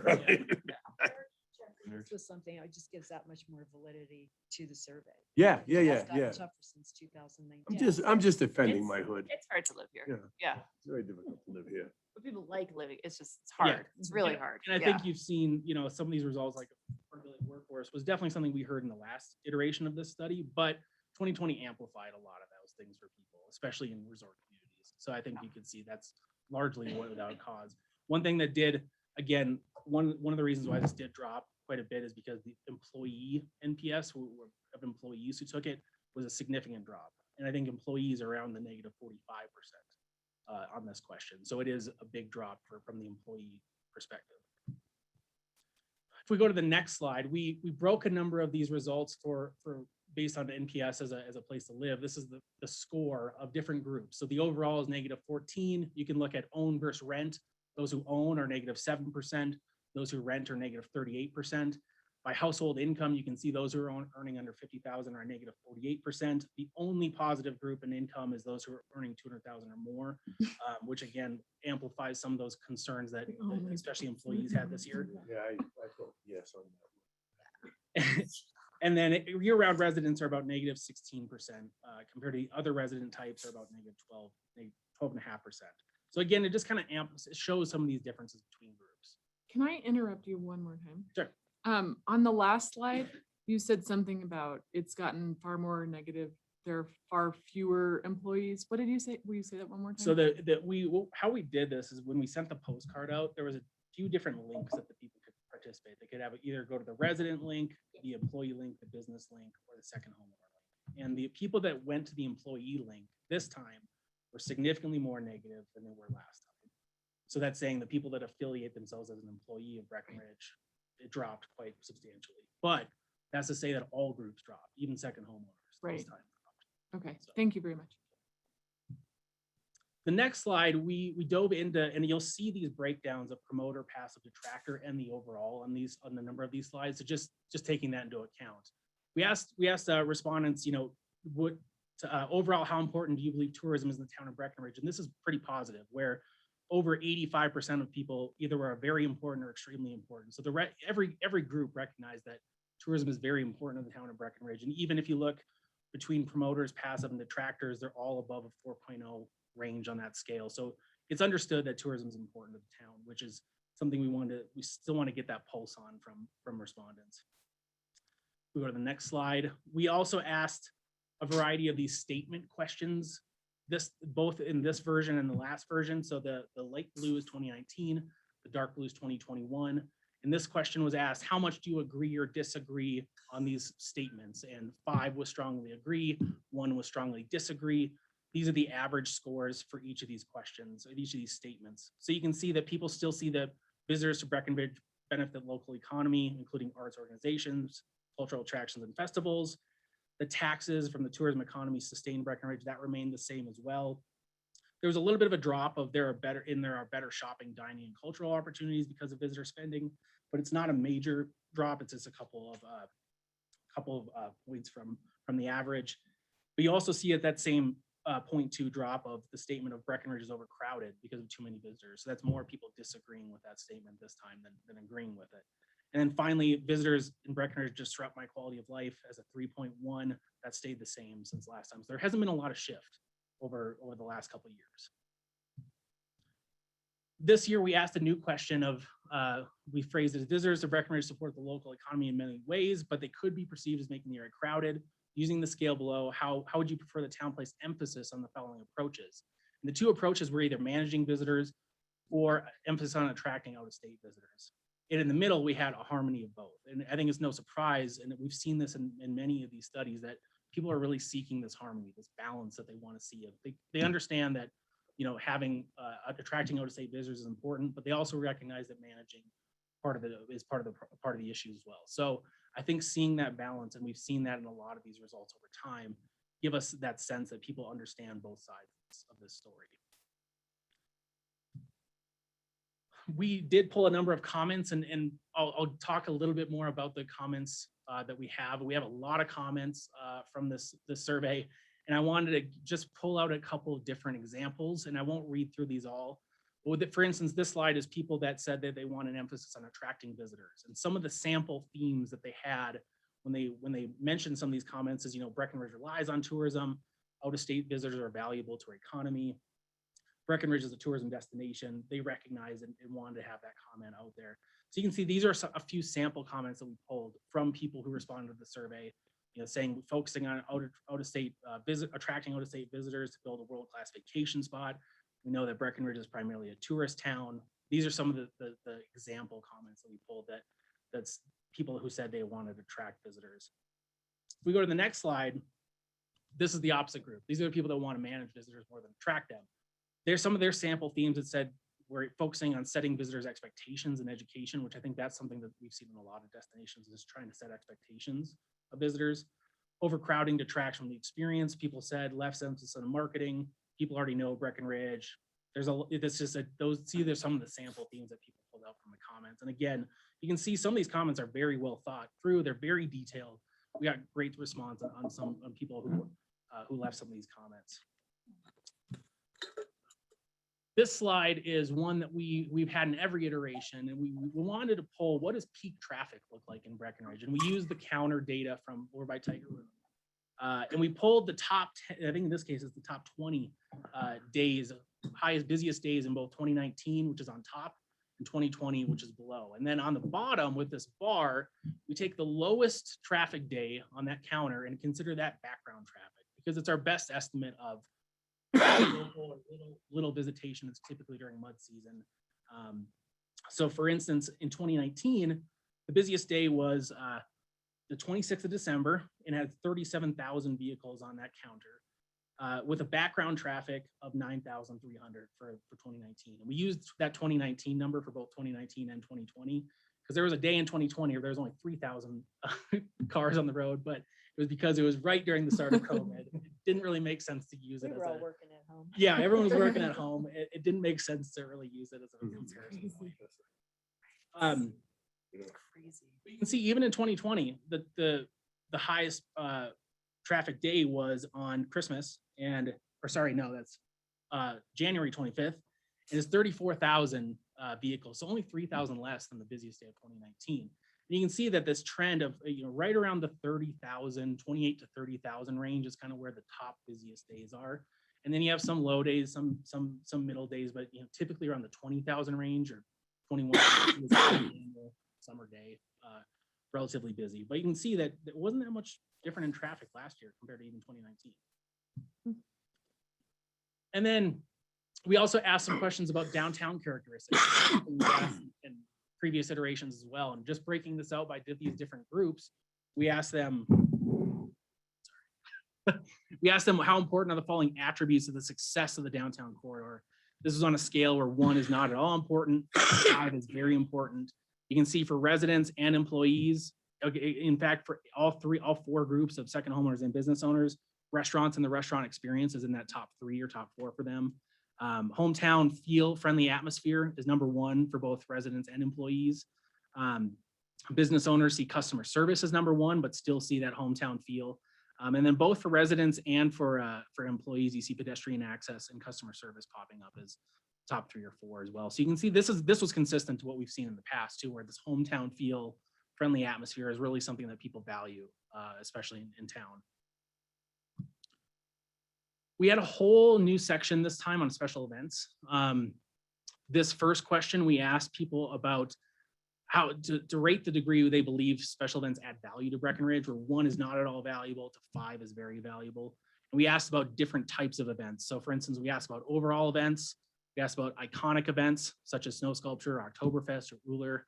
We asked about cultural special events. And then we asked about art festivals and arts and culture programming. You can see for each group, and especially the Breckenridge iconic events, Breckenridge iconic events, 83% of people said either a 4 or 5 on very valuable. Overall offering of special events, 72% were in that 4 or 5 range, as same with the cultural special events and festivals. And every single group had above a 50% of people that said a 4 or 5 that special events are valuable. So it seems, from what we can see, that people recognize the value of events in Breckenridge, which is something we wanted to identify this iteration.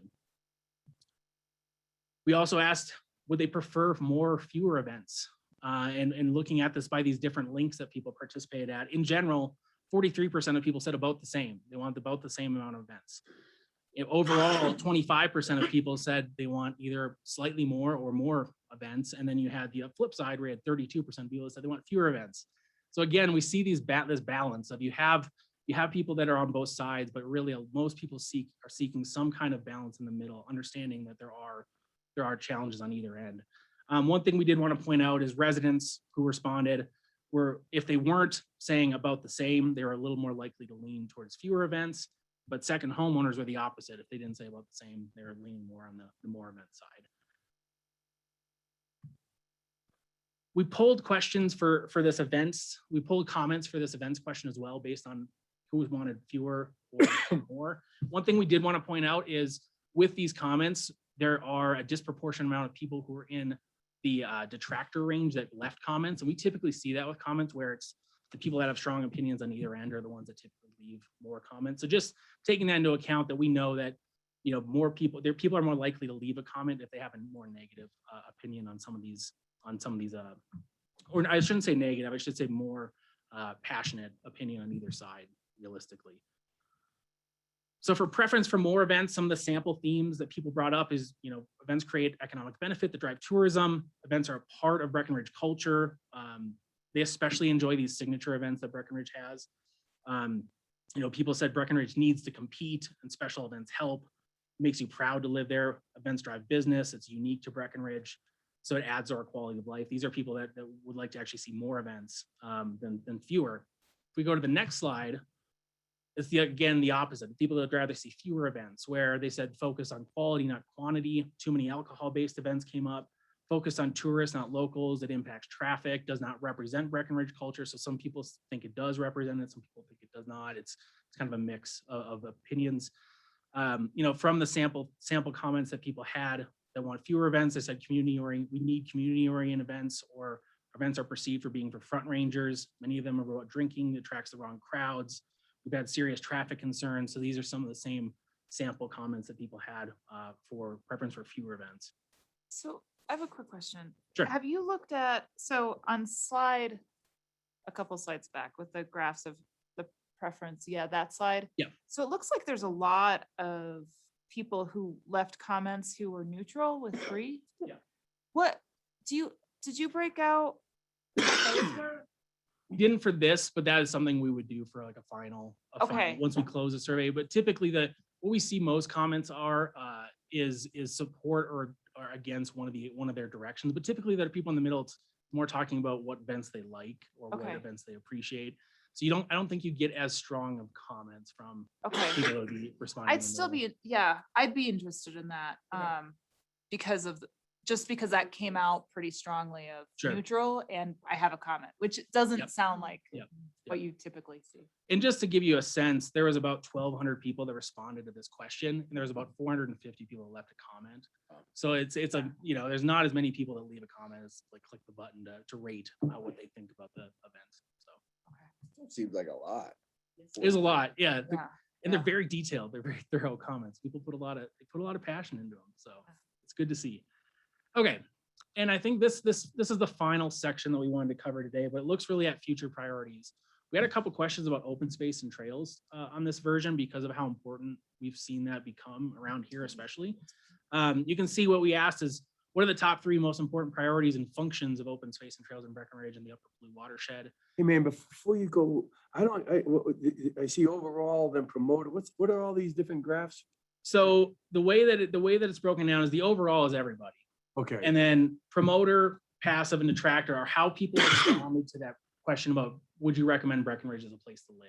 Oh, okay. So it's just different breakouts of Yeah, if you yeah. said you're less likely to recommend, we want to see what your opinion was compared to someone who was much more likely to say, I'd recommend Breckenridge as a place to live. So pretty much the salient, the most important one is the overall is what, Yes. those of us. Yes. But it's You wanna- interesting, like what rises to the top? What do they love? That's So what we know the other and shows. things. It's Like, what are we doing really well? They're and all what are very we really similar. poorly Yeah. They're all, yeah, so, okay. But if they were different, that'd be a good point to bring up too, of like, well, the group that's not likely to recommend does not have as high a That's interesting priority to on look at. this. You know what I mean? Yep. Okay, cool. So for instance, for this open space and trails question, you can see that preserving rivers, wetlands, creeks, riparian corridors, and wildlife habitat is number 1, followed very closely by protecting natural areas from development, which we heard that on some of the previous questions as well about protecting the natural environment and scenery. And you can see that's pretty consistent across all 3 groups. On the next slide, we asked more about general priorities. We gave them a list of different priorities that we had them rate. About 1 is not at all a priority to 5 is a high priority. And this is the average rating displayed here. So you can see that the number 1 priority that people have moving in the future is supporting local businesses. And that's pretty consistent across every group. Maintaining the sense of community in Breckenridge is high on the list as well. Improving infrastructure, managing visitor behaviors, reducing crowding and congestion are up there as well. We have, but a lot of these receives a general amount of support from at least part of these groups. So you can see that there's quite a few priorities that people place on moving in the future that they would rate as quite important. Hey, man, just one Sure. Below connecting other trail systems, that's 21%, but providing, what is low impact recreation?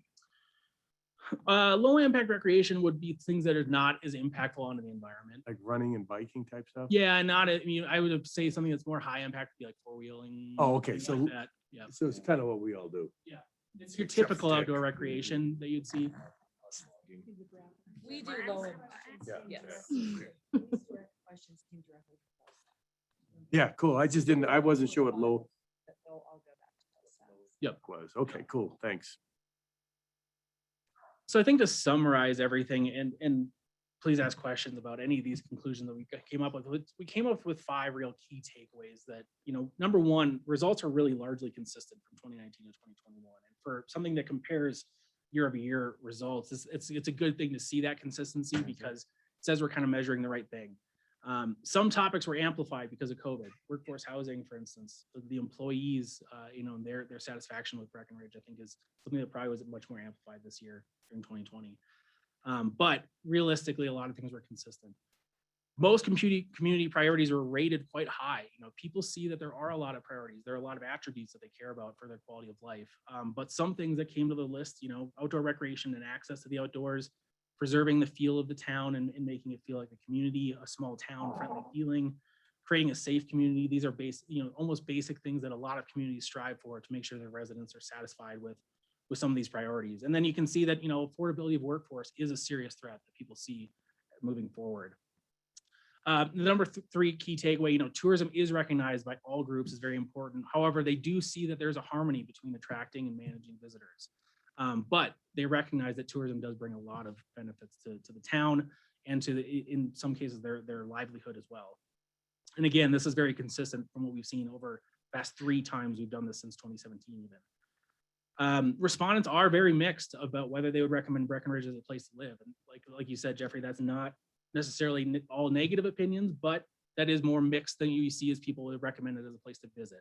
And I think, like I said, this is not necessarily just a Breckenridge only issue. I think this is a almost nationwide issue at this point for a lot of places. It's this year was tough on a lot of families and a lot of people and employees especially. And I think that's coming out in some of these results as well for those priorities. And then number 5, events are seen as largely valuable and beneficial to the community. And I think that, balancing that a lot of people would still like to see about the same, or if, there's people on either side that are not, they don't want to see about the same, you have roughly the same percentage that would want to see fewer or more. So but a lot of people do see it as positive to their daily lives as well. So I think with that, that's where we'll wrap up. But if you have, please, questions, comments, we'll happy to take them. I think this was wonderful. Good, thank you. Enlightening, yeah. This is the first cut. I mean, there's Talking to Michael. there's volumes of more data behind Yeah. this and volumes of comments that we're still Yeah. working through. What we will do is like BOSAC will get their whole deck, everything that they gave us, we will give them everything, including any comments associated with it. Same thing with the arts community. Any question that had to do with arts, any comments that had to do with arts, we're going to say here. And so we're going to keep slicing and dicing this. We have a whole DEI program that we're going to try to go a little deeper with some communities where we haven't historically got participation. So the survey may not be the survey. It might be sitting around a table talking to folks about what's important to them. So we're still very much in the throes of working on this. You say DBI. DEI, What's that? the diversity, equity and Oh, I inclusion. get you. Yeah, so we're working with, Carol set us up with Peter from, Peter Bakken with Mountain Dreamers. Yeah, so they're helping us get connected with some people. Bill is leading that. I do want to recognize the team too. I mean, RRC has done a ton of work. Bill really led this, facilitated this process. Brett leaned in heavily, as did Sarah. So, and we're still, working on it. Yeah, thank you all. This is so interesting to see all this. And as you said at the beginning, the comments add so much color. I know it's there were no major changes, but I'm wondering, this is the 3rd or the 4th time we've done a survey? 3rd. Are there any trends we're seeing it in net promoter scores or? I mean, I think, I think I would say that net promoter score of recommending to live has consistently went down. We've seen that both from in 2019, it went down and we noticed it, and then 2021 it's went down as well. But again, I don't think it's not, you can't really point to one group because all groups that we've seen responding have went down in that. But I think in general, I think consistency really is one of the major takeaways. I mean, the consistency around Breckenridge as a destination, but also around some of these downtown characteristics that people enjoy and quality of life things. We've seen very similar things pop up over every iteration we've done. So. Do you have a, like an age breakdown of, because I'm wondering if residents across the board it went down or if younger people had stayed the same. I have in my mind this like loss. Lori talked about how Aspen lost their middle class and how they've been working for 20 years now to try to get it back. And I'm just wondering if there's an age bracket that's associated with a greater negative score. Age and income, we can cross tab. Yeah, all kinds of ways. yeah. I don't have the numbers. I anecdotally, I want to say, yes, there are differences. And I'm Mhm. pretty sure there are differences between those families that are trying to move in and find a place to live. I think that's from what I can recall, and I don't want to, we can look up the exact numbers, but that's what I recall just off the top of my head. Okay, thanks. Other questions, comments? That's great. Thank There was you. a comment in here about educating tourists before they get here. Would you take that as a positive or a negative? Do you think? Well, Yeah. we're doing it. I know with COVID. Go ahead, Lucy. For that, I mean, that's what whole, do you like Breckenridge, responsible tourism? I mean, all that stuff we're working on that Dick mentioned earlier with the shuttles, getting people to do that versus drive. So we've been at it for years, but I think in the recent 2 to 3 years with the focus on responsible tourism nationally, like everybody's amping that up. And what you'll see from us this summer is we're going to do a pretty hard swing into that management side and really focus on that. Not that we're not going to do some destination marketing, but it's all going to be with some responsible messaging around that. And we'll go through that in our annual meeting and summer preview. June 16th, we'll show that to the public and then roll out a little bit more of this as well. You know, you could argue the safety code back, 50 Yeah. years ago, whatever, is part of that. I mean, it all kind of plays into that. Yep. Time well spent, resources well spent. I think it's a Yeah, good it place was to great. focus. Next time, put in something about, should town have more microphones? Lucy, when you start splicing it out and giving back packets to like BOSAC and to BCA, can you link us all to those so that we can just see the comments split out like that? And certainly if any of you have certain things that you're more interested in, we're happy to sit down with you individually and, do a little deeper dive anytime you want to do that. Liz, So, I think the Social Equity Commission would be very interested in, questions that may socioeconomic, that Sure. kind of stuff Yeah. would be very interesting in that group. We'd be happy to come in and chat with them. Be in one of great. those meetings. Okay, Great. Thank you. Thank you. Thank you very much. Yeah, that was great. Yeah. Thank you. Taglines there. I made my own. Great place to visit, but please don't move here. I mean, if you. Eric, before you break for dinner, do you want to do a few committee reports? I thought while we'd we're do, kinda here? yeah, I thought we'd do reports real quick and then, I do think, you want to go first, town manager and yeah, I'd staff? like to. Thank you very much. Yes, sir. My pleasure. Hey, that's what he's hitting at. Get into the mic so people can hear. Yeah.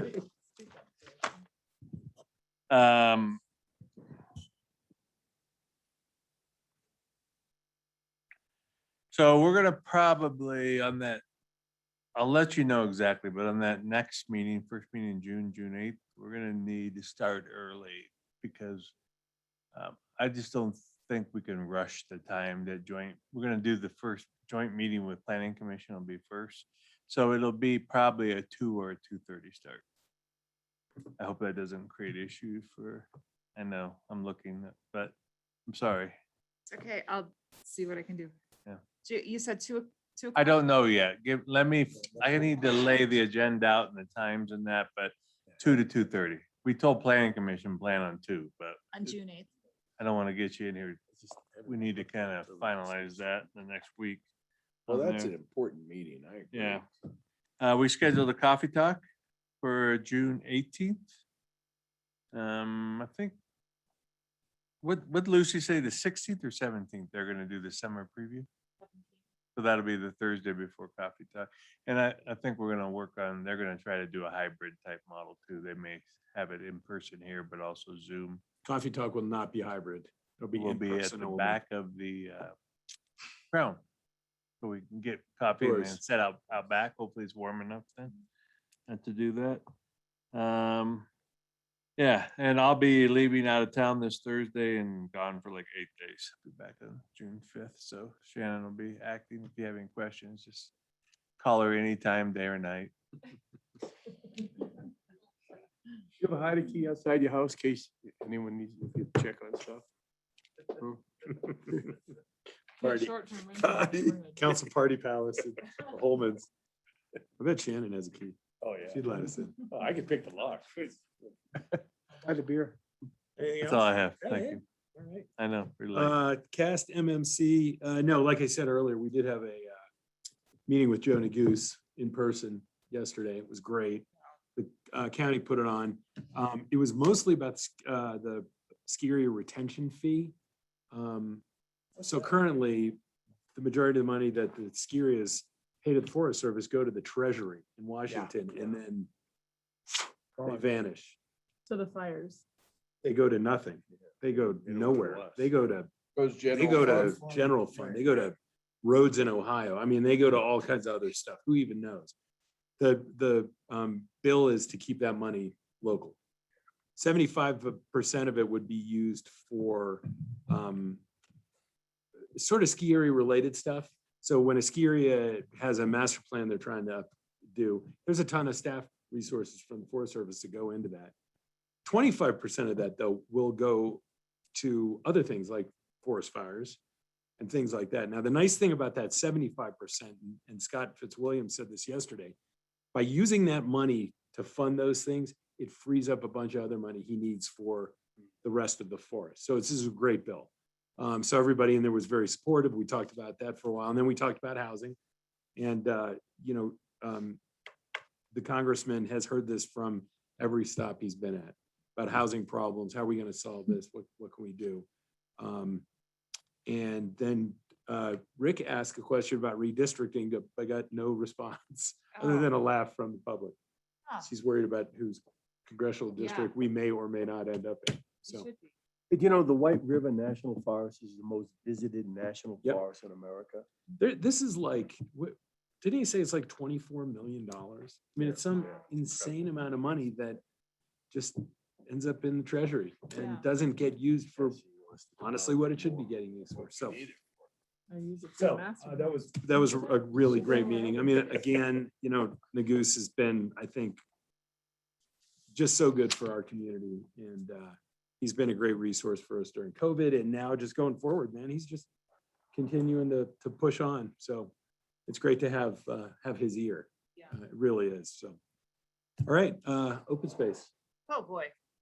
We had a Super. live meeting last night in person.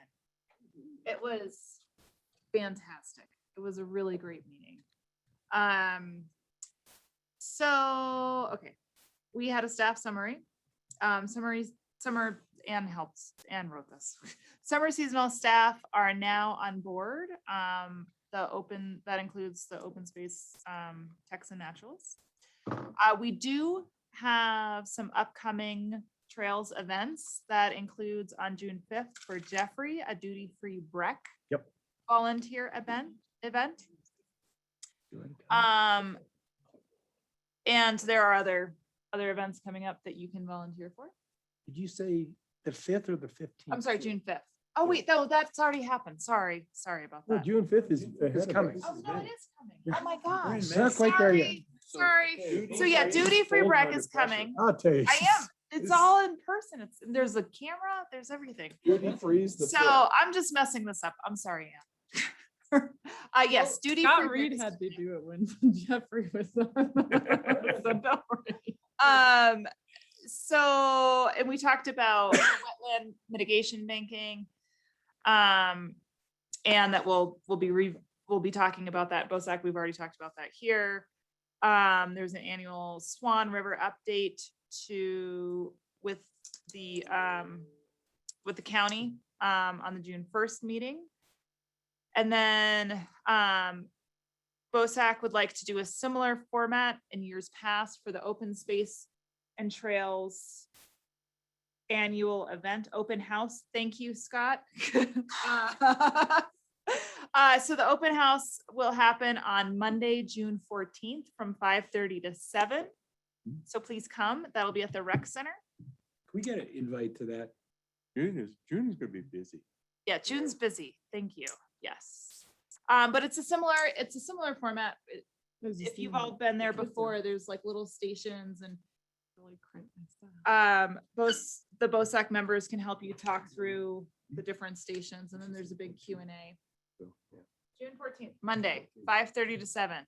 Rec Center. There will be snacks and drinks, Jeffrey. And then we also talked about the open space and trails master plan, and we've had excellent proposals from Greenplay, the SC Group, DTJ Design, and Design Workshop. There were 2 BOSAC members and 2 staff members that interviewed and recorded all the interviews, which was pretty cool. I have to say it was a really interesting way to do it because other BOSAC members like myself could go in and look at the interviews, which is great. The interview panel unanimously selected one of the firms as a top contender. BOSAC supported a second interview with that leading firm, and for staff to clarify some questions, including questions about conservation. So we'll have more information come there. But they were really great. Really, it was great to have these 4 different firms to apply and look at the problem a little bit differently. Yeah. I want to make sure that, because I think staff is going to want to move forward with getting into a contract with who this, and it appears that they're leaning towards one particular firm and that they have the support of BOSAC for that. They want to do a follow-up interview, but are you good with us just entering into that contract once they've worked through that? Yeah, yes. Everybody, yes? Yeah. Anybody against? Yeah, it's so nice. Dennis, you're on. You you're on still mute, can. Dennis. You still can. BOSAC also did norms, which they Oh, never, we did they do never meetings. really had to do when I was on BOSAC. Because you controlled. They things, did it didn't you? every, because- they do it because every single Aaron- year. They never Aaron had been invite him for misbehaving it. and talking, interrupting people. So They knew you wouldn't follow. You Uh, get your special marks. That's it. That's all I have. Hey, did anybody mention no camping signs in the B and B? You're on it? Okay, thank you. There was a camper there that I believe was there for a couple of nights. Huh. in the B- Yeah. And the B and B is beautiful. It's a great place to camp. If You mean in the I parking camped lot? there. 911. I called you. instead. I want to bother the chief with that. Tourism, Mr. Kuhn, or Heritage. I think we heard tourism. Yes, we did. We heard a lot about it, which was all good stuff. Think they're gone. Anyhow, BHA. So they opened for the summer on June 4th with more than 50 scheduled offerings per week. That's a ton. It is. We're jumping right back into it. And then instead of the traditional 4th of July fundraiser, they plan to offer parade viewing on Barney Ford Lawn. We talked about that earlier, for the community first responders and frontline employees, post office, city market, red, white, and blue, as a thank you for the service and commitment they made during Oh, very COVID. cool. So BHA. front row viewing. You are right. Yeah. A lot of people. Yeah. Yeah. That's awesome. Thank you, Dennis. No water task force, creative arts. Who is that? Anybody? Yeah, we had a meeting. That would be Dick. You know, we're gearing up for summer, with Tamara in charge. You know, we're starting to talk budgets a little bit for, to be well prepared at the end of August. You know, things are happening very quickly as the shift has really happened very quickly for an organization like that. The NRO is gonna have a limited season, a little shorter, but they're gonna have a season at the Riverwalk Center live. There's a number of concerts and events coming together as well, so. Dick Tammer is coming tonight to give a brief, real quick, Great. 3 to 5 minute. She'll give a little more You detail. only allow 3 minutes around here. Yeah, unless you do Yeah. it. A little I will humor says so. leave it for her then. I want a reminder of that. Events, And film, have- you forgot film, on what? that they're moving into the speakeasy. Oh, yes, Oh, thank you. Thanks, Kelly. what's going on? Yeah, Festival of Film is gonna take over the Speakeasy. We've finalized, have we finalized that lease? I have to bring that lease to the council. Okay. Mm. But it's ready, right? Isn't it? Here's the real challenge is we want to get them in there, in July-ish, but I can't sign the lease with them until 35 days after second reading unless, I don't know, does this constitute An emergency? I think so. Absolutely, I think. I mean, in order to get them in, otherwise it's gonna sit. Because they need to get a signed lease, and so I could bring it to you on first reading as emergency ordinance on June 8th. We have it ready to go. Couldn't you do it tonight? Couldn't we do emergency No, tonight? I think you need to really look at the, Yeah. I want to look at the. I think that I makes think sense. we You wanna need look to at look the at lease? that's fine if we do it on the 8th. Yeah. I must say it was entertaining watching previous town manager Gary Martinez negotiate with current town manager Laura Coleman on that lease. Are we gonna have a film of that? They were very civil. Oh, they were awesome. It was great. Oh, the drive-in movie schedule's out too. Yeah, I'm sponsoring one of them. Nice. It's like, I love that. I do. I know. Yeah, we actually, we have eight pretty cool. weekends of. It's awesome. I think it's 4 weekends, with 8 two different films. films each weekend. Oh. Then you can smuggle people in your trunk. like we used to in high No, school. you don't even have to pay. Oh. Total choice. You don't have to smuggle people. But you can do it anyway. There's gonna be somebody at the door doing a guilt trip on you to get Good, some money. out. good. Oh, really? Good. That don't work with me. Yeah, the honor system. is All very right, good. events, ma'am. Yeah, whiskey. All right. Childcare, Ms. We haven't Owens. either. That's how I like it. Housing Committee, Well, we just talked about it. Social Equity Advisory Commission. Who's gonna take this? I can start and then All right. if you guys want to fill in. One of the neatest parts was had Larissa from the Breck Heritage Alliance come and speak to us. So that was just really exciting to hear what they're doing around Barney Ford Day. Next February 1st will be his 200th birthday. So there's a push at the state level to designate it Oh, as a cool. holiday, and they're doing all sorts of neat things at the Barney Ford Museum, the virtual tour. Larissa read a letter that Barney Ford wrote to one of his masters, and that was a very just powerful Oh, letter, how he laid huge. that out. Oh, that's cool. Wow. That's Yeah. really cool. Give me goosebumps. Otherwise, Yeah, I mean, yeah, I'd love oh to. yeah, that'd Put be it great in to your send it to everyone. It's awesome. I want to read Yeah. that. Do you we say could put it suck up on it? the wall. We need some new Suck it. man. art here, in my opinion. Otherwise, our smaller internal group has met with the consultant, deciding what is our next step in just creating the equity lens and blueprint. So that's something we still have a lot of discussion that we're going to bring in the commission to help us kind of frame that. And along with that, the commission's going to start working on their mission statement. The commission, there's so much going on and being pulled in a lot of different ways. So that's one thing a couple of the commissioners mentioned, just having that mission statement as a guiding light as we set our priorities. Otherwise, I know Lucy mentioned a subgroup with Mountain Dreamers, but also some of the Latino members of the commission are meeting with Bill to see how they can engage more of the Latino community. That's great. Aaron, Dick, That was anything? really good. I can't. There's a lot. At I know first I was with the- like, I don't know. Yeah, what with the we- BHA, Larissa also mentioned some, exploring some options of how to celebrate Barney Ford a little bit more in our community, which I think is great. I think that was it. But yeah, pulling the pull in different directions for the Social Equity Commission, I think was talked about a bit.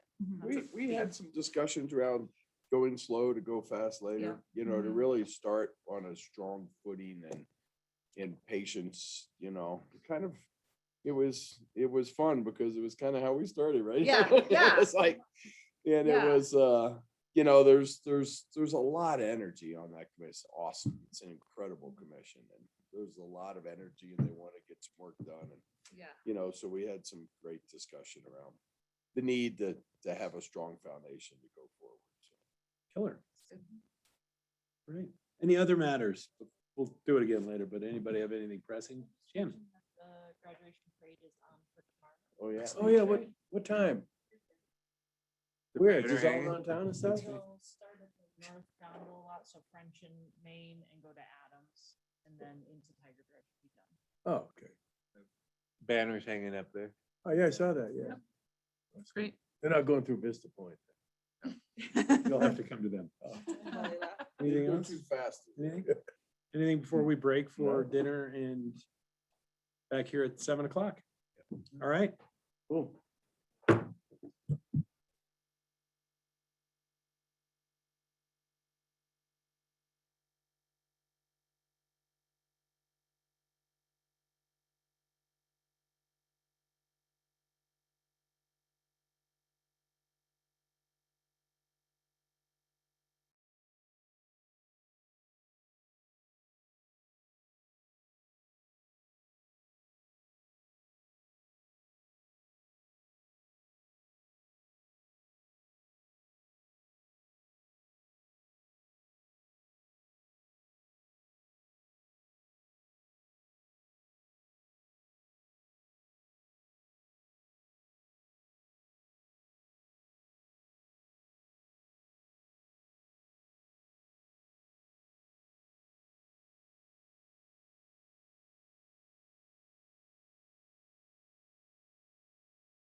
Yes. You begin, Helen?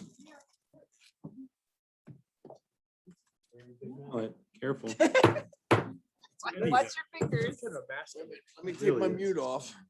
I'd like to call to order the Town Council of Breckenridge regular meeting for the 25th of May, 2021 to order. It is 7 PM. Roll call, please. Here. Mr. Carlton, Here.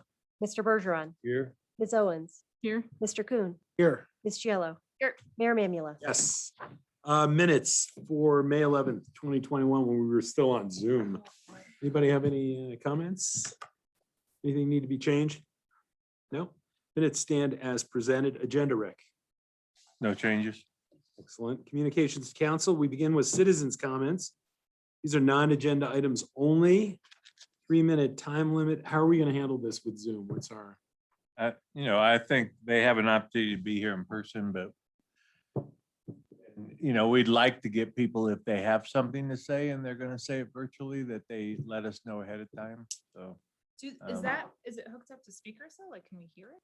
No, they'd have to type in, then we'd read it. So- So going, You would be able to hear them if they spoke through Zoom. So just so Okay. you know, Okay, if they cool. did choose to do that, but we've changed our language on the agendas to let them know that they need to communicate with us in advance. Okay, that's great though. Thank you. anybody in the audience? Mr. Rossi, anything to say this evening? All right. With that, the citizens' comment is closed. Breckenridge Creative Arts Update. Ma'am? Thank you. I'm Tamara Nutzachi Park, and I just wanted to thank everybody for the opportunity to carry BCA through this transition in the interim president and CEO role. I love a challenge, and certainly this is a trifecta of merger, pandemic, and leadership transition. But we are so lucky to have the support of the town and the community and some very loyal donors who have helped carry us through. So I guess just a little introduction. The town has invested a great deal in building BCA, and I, in this interim role, just want to be a good steward of that arts brand that we've built together. But in reality, right now, we, like all the other businesses in the community and post-pandemic era, are dealing with some of the same challenges: employment and revenue loss, and the continuing uncertainty, since we're in the business of gathering people for fun. So it is a bit of a turnaround, but with a little bit of a startup tendency to it too. But I really see this as an opportunity to rebuild slowly and together with all of the things that make Breckenridge great and our community, things that are important to our community: equity, environmental sustainability, quality of place for those of us who live here, and quality of place for visitors.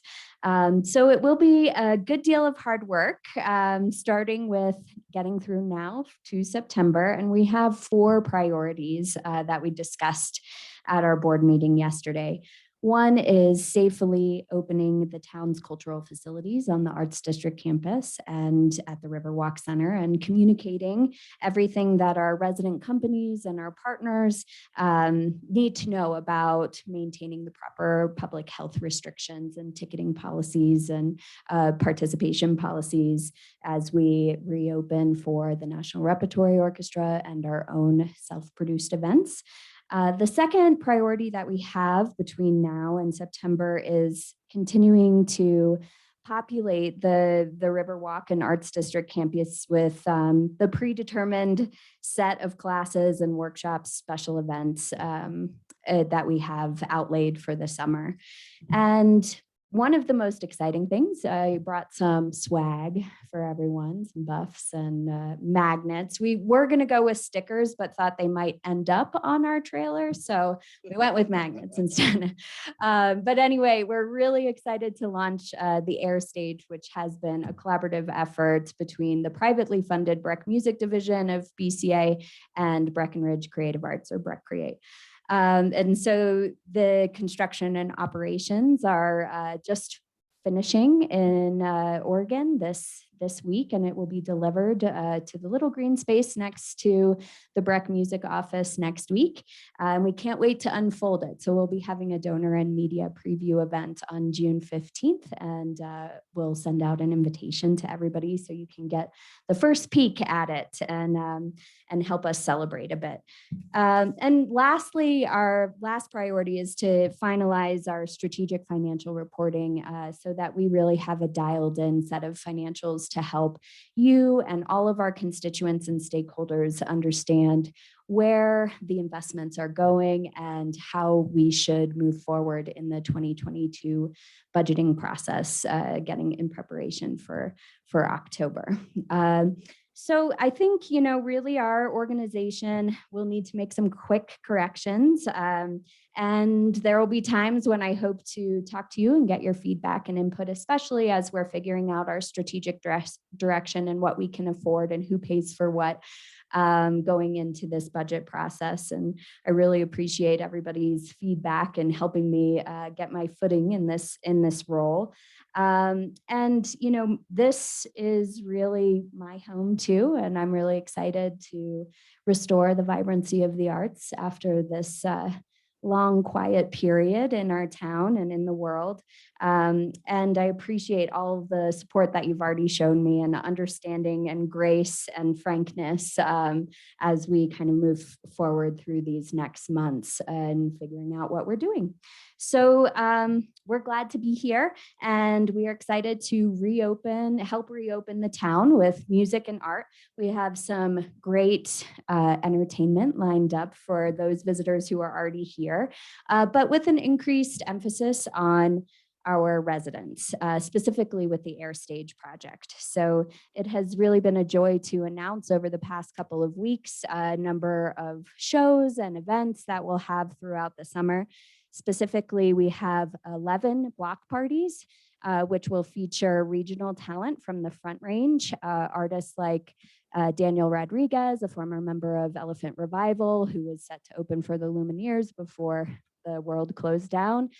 Dragon Deer, great bluesy dance band. Who else do we have? A group based out of Austin called Steel Betty. And also a really unique project that we're unfolding at the beginning of June with an organization based out of the Front Range called Youth on Record. And this is a combination of workshops for youth and exploring their voice through music and spoken word on the Arts District campus, and then culminating in 2 block parties featuring the Mexican rock group Izcali and The Reminders, which is an Afro folk duo and really fun, all about speaking up the voice of our young people and celebrating as a way to kick off the summer. So all of those artists will be in our neighborhoods, from Blue 52 to the Wellington to over in Silverthorne and in Frisco and also in Silver Shekel. So lots of fun ways to bring our neighbors back together safely outdoors off the Air Stage. We'll also have resident artists and residents on our Arts District campus, and thank you for letting us close down the Barney Ford lot from time to time to animate that with some special fam jams that we're calling with musicians and take and make crafts, as well as a bike and movie series. And a lot more. So check out our websites. We are continuing to roll out announcements through June 7th even, and even announcing shows into the fall as well. So thank you again for the opportunity. Yes. Hi. Kelly, with your hand up. So can we find all of these different concerts and things on the Breck Music website as well as Breck Create, because the Breck Create website's a little bit clunky? It does need some work, but the mechanics are there for registering for all of our free events. We still want to manage our the quantity and capacity of these free events, even in the open environment, just in case we slip backwards. So most of the music related events can be found on Breck Music's website, and then you can direct into our ticketing portal from there to register through Audience View, and the Arts District campus classes are there. I think one of the priorities for 2022 will be figuring out how to make our websites combined and really easy to understand so that it becomes a resource for our community to easily navigate all that we have to offer, from resident companies to our own self-produced items here in Breckenridge. But it is, you can start with Breck Music and certainly use the navigation tools on Breck Create as well. Will the air stage lineup be on your website or? Right now, the air stage block parties in particular are intended to be hyper local. So for communities and neighborhoods. And so we aren't necessarily publicizing all of them except the first two with the Youth on Record workshop, because those are, we want to make those more open to the community at large. So the block parties will be announced once our SEPA permits are finished and HOA approvals come in, but most of that publicity will be amongst neighbors and through local networks of HOAs and other neighborhood friendships. So those aren't something that we plan to really share widely, other than to say, hey, we have some great artists in town staying with us for a bit. You have one in Wellington, right? Yes. Using your house for this stage. Yeah. And house. Kind of Aaron's place. Are you scheduling those yourself, or are they calling and saying, hey, we want this? And if somebody were to call you and say, hey, can I have a concert at my house? How much would that cost? We negotiate deals independently, depending on the needs and the location and the dates and the demands. And but we have a fee for service agreement with other businesses. So it depends on our baseline for operating. Every time the air stage goes out, it's $1,500 for labor.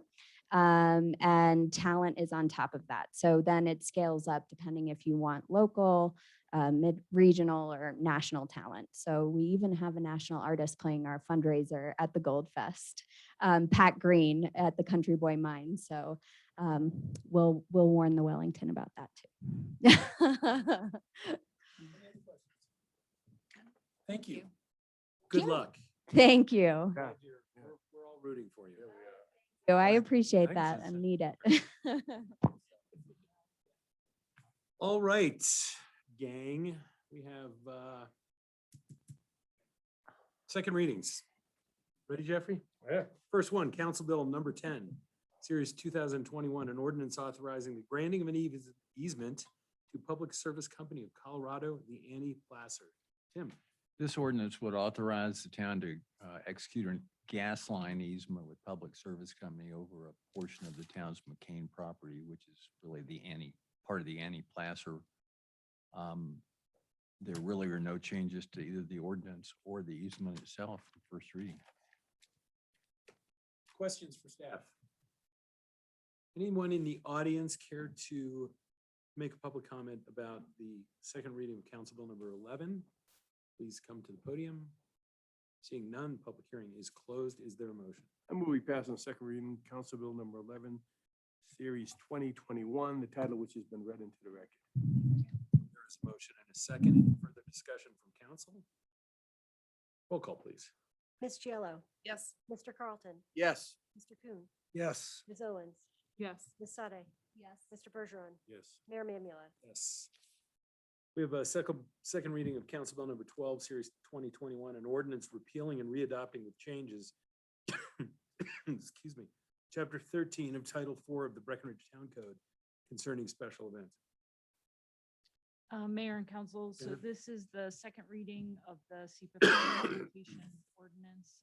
There are 3 highlighted items that were added after first reading. That includes a table of contents, the authority for the town manager to determine what tier an event should fall into if it doesn't clearly land in any of the defined tiers.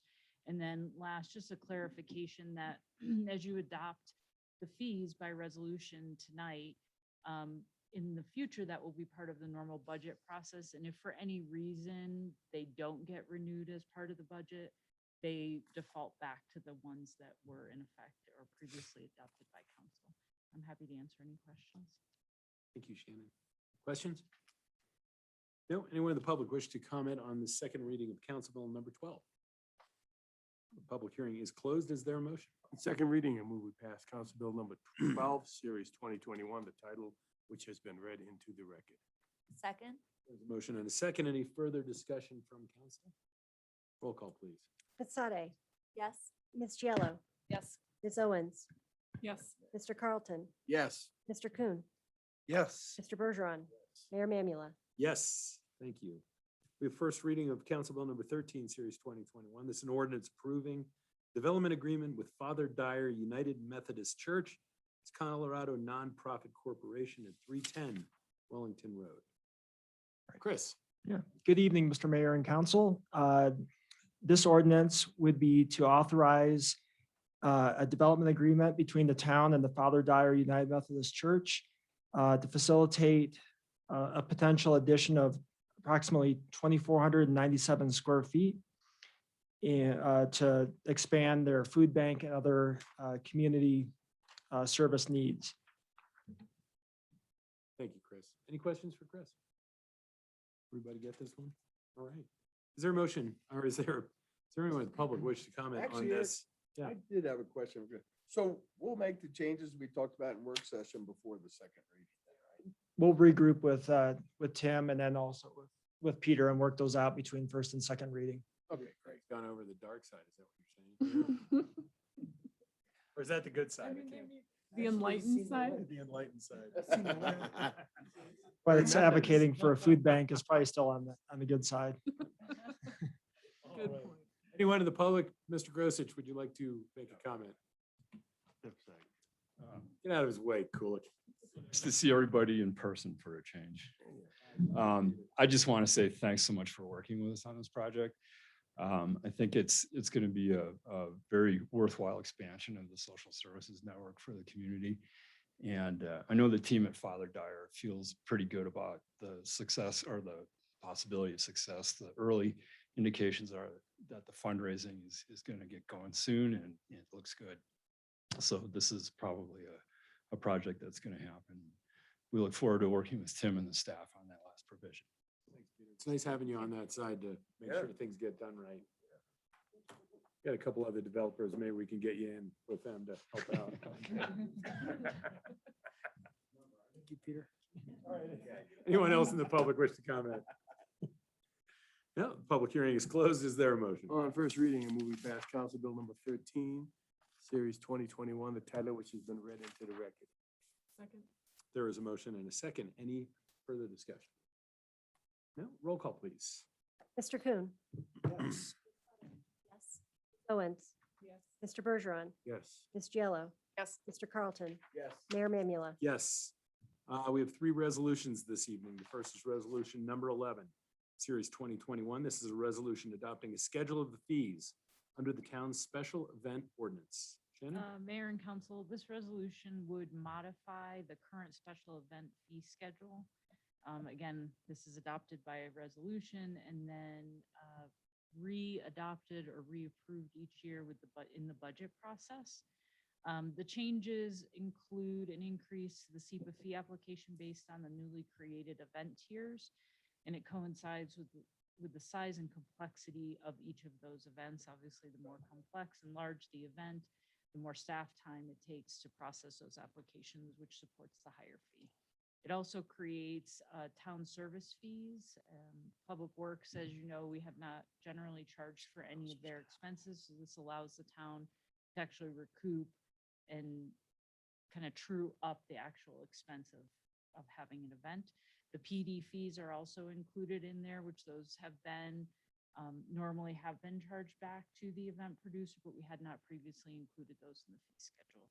And I am happy to answer any questions.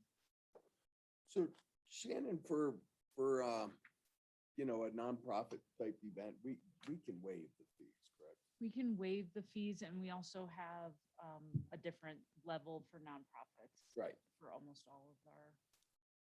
But if it were a bigger that falls into 2 or 3, but it's a nonprofit. We could waive. Producing the fees. event, not just being the beneficiary for a liquor license, but producing.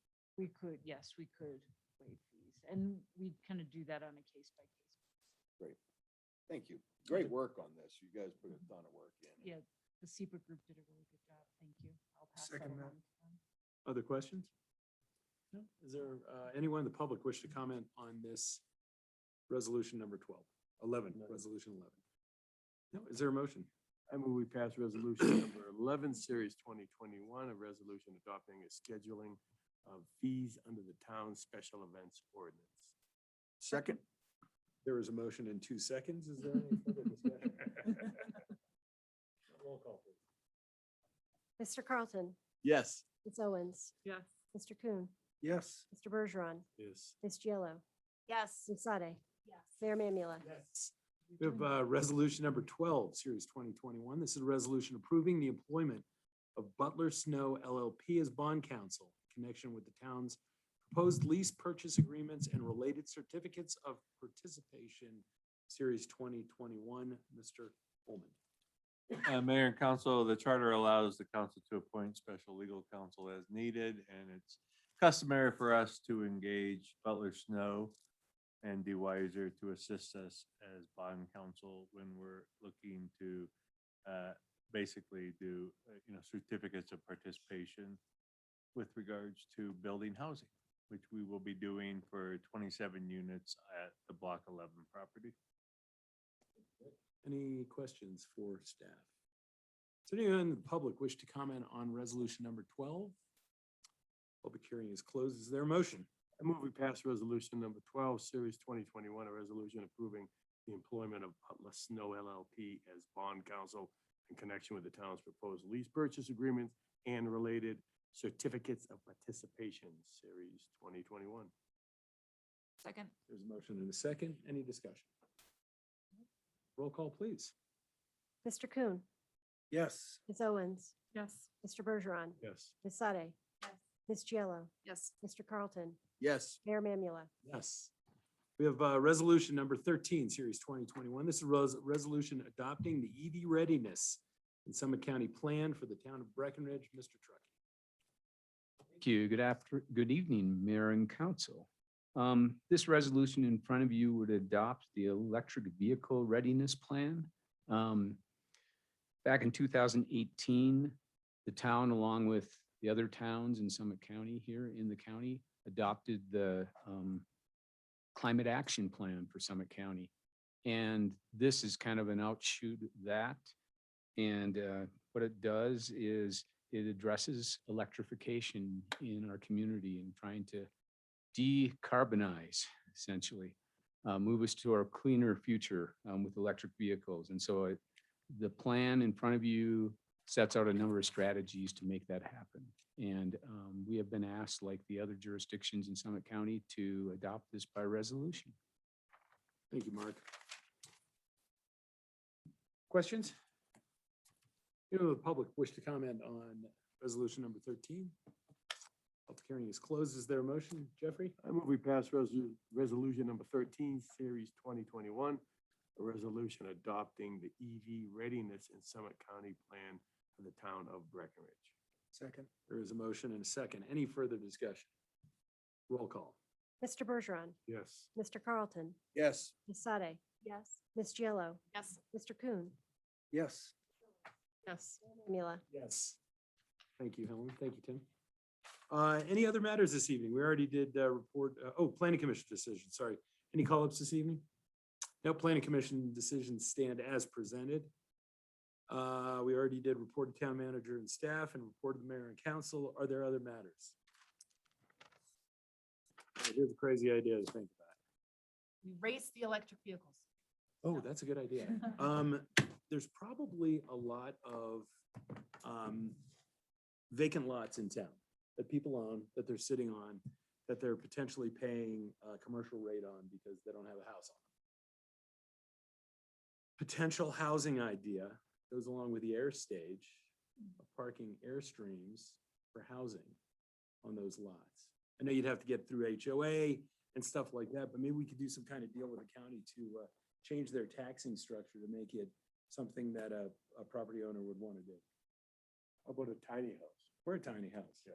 But something that doesn't, normally we wouldn't allow because of the rules and regulations. It would be for a short period of time. Yeah, I don't mean, know. I think, Just a thought. I think it's a great idea. I think the availability right now for trailers and tiny homes are tough. But yeah, I think if we can get them. Just something to be think good. about. Yeah, I think it's certainly worth exploring. at least for the summer. You have to, would you envision plumbing it and, having? Yeah, do it like a campground almost. I mean, Yeah. I mean, listen, not everybody looking for a home right now is, I know there are people that say, well, I don't like to rent because they're gonna trash my place. There's a ton of people that are looking to rent right now that work for the school district administration. And the banks in town, and I mean, it's not just guys working in the kitchen anymore or lifties. It is across the board, and I don't know, yeah, it'd be tough to get through an HOA, I know, but you never know.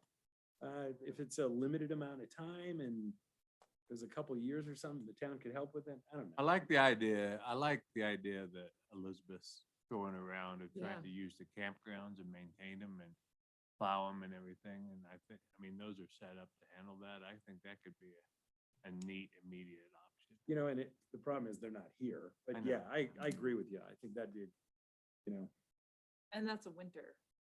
We couldn't do that in Winter the only, summer, yeah. right? Because Because they have them in the summer, but I But she mean, was also talking parking lots, like, the outlets, there are, oh, yeah. the outlets, they even have maybe restroom facilities that might be available, and there's at least one outlet that doesn't have a single, Anything in it. Yeah, Yeah. that'd be Yeah. cool too. And Yeah. Mike Shipley. but we from- might have something like that as well, like a parking lot option that might be helpful. Shipley from Country Boy reached out to me about potentially, I mean, he's got land. He is Yeah. a great community Yeah. partner. We have to stay in touch with him. He's got land. He's, it's in the county, but maybe there's something we could do to do think we something should with him explore too. that. that's near Breckenridge Yeah. too. Yeah. I think we certainly should explore it. Yeah. I agree. I think so. On the table. Especially Shipley. Yeah. His idea offer. Any other matters? All right. Nice having you all Yeah. live and in person.